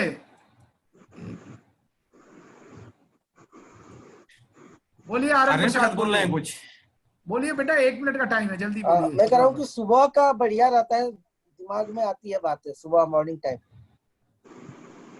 10 से 12। अच्छा सुबह रहता है, कितने बजे से कितने बजे तक? 9 से 11 रखिए। सुबह कितने 8 से 10 बजे से बताओ? 9 से 11। तो सुबह तो नाश्ते का टाइम है सर बिल्कुल ठीक है टाइम, देखिए ऑफिस जाना होता है। एक सुनिए ना मैंने भाई खूब सोच विचार के, पता है क्या, पहले श्रीपति कहाँ गया, वो कहता रामायण आता है इस टाइम, वो सरोज जी कहाँ गए, वो कहते थे महाभारत आता है इस टाइम 12 बजे से 1 बजे तक। भाई साहब बड़ा मुश्किल हो गया 2 घंटा निकालना। अरे कुछ और शुरू हो गया होगा, सास बहू का सीरियल हो गया होगा कुछ, उनको टीवी भी तो देखना होता है। खाना नहीं बनाना पड़ता ना, इसलिए ये लोग ऐसे बोल रहे हैं। सुबह मीटिंग हो जाती है राधे भाई, चलिए 4 से 6 की जगह थोड़ा जल्दी और कर, 3 से 5 कर किया जा सकता है, अगर कोई दिक्कत ना हो तो 3 से 5। नहीं सर लेट से सही रहेगा। लेट नहीं, सुबह में लेट क्या होता है? भाई देखो संडे वाला दिन है भाई, संडे वाले दिन आपको या तो सैटरडे रख ले, हमने तो फ्राइडे रखा हुआ है इसीलिए कि हम लोग फ्री हैं। चलिए जब तक वो कहते हैं ना नया समय नहीं लगता तब तक 4 से 6 ही है, संडे को 4 से 6 दोबारा मुलाकात करेंगे। धन्यवाद दोस्तों। Thank you. अरे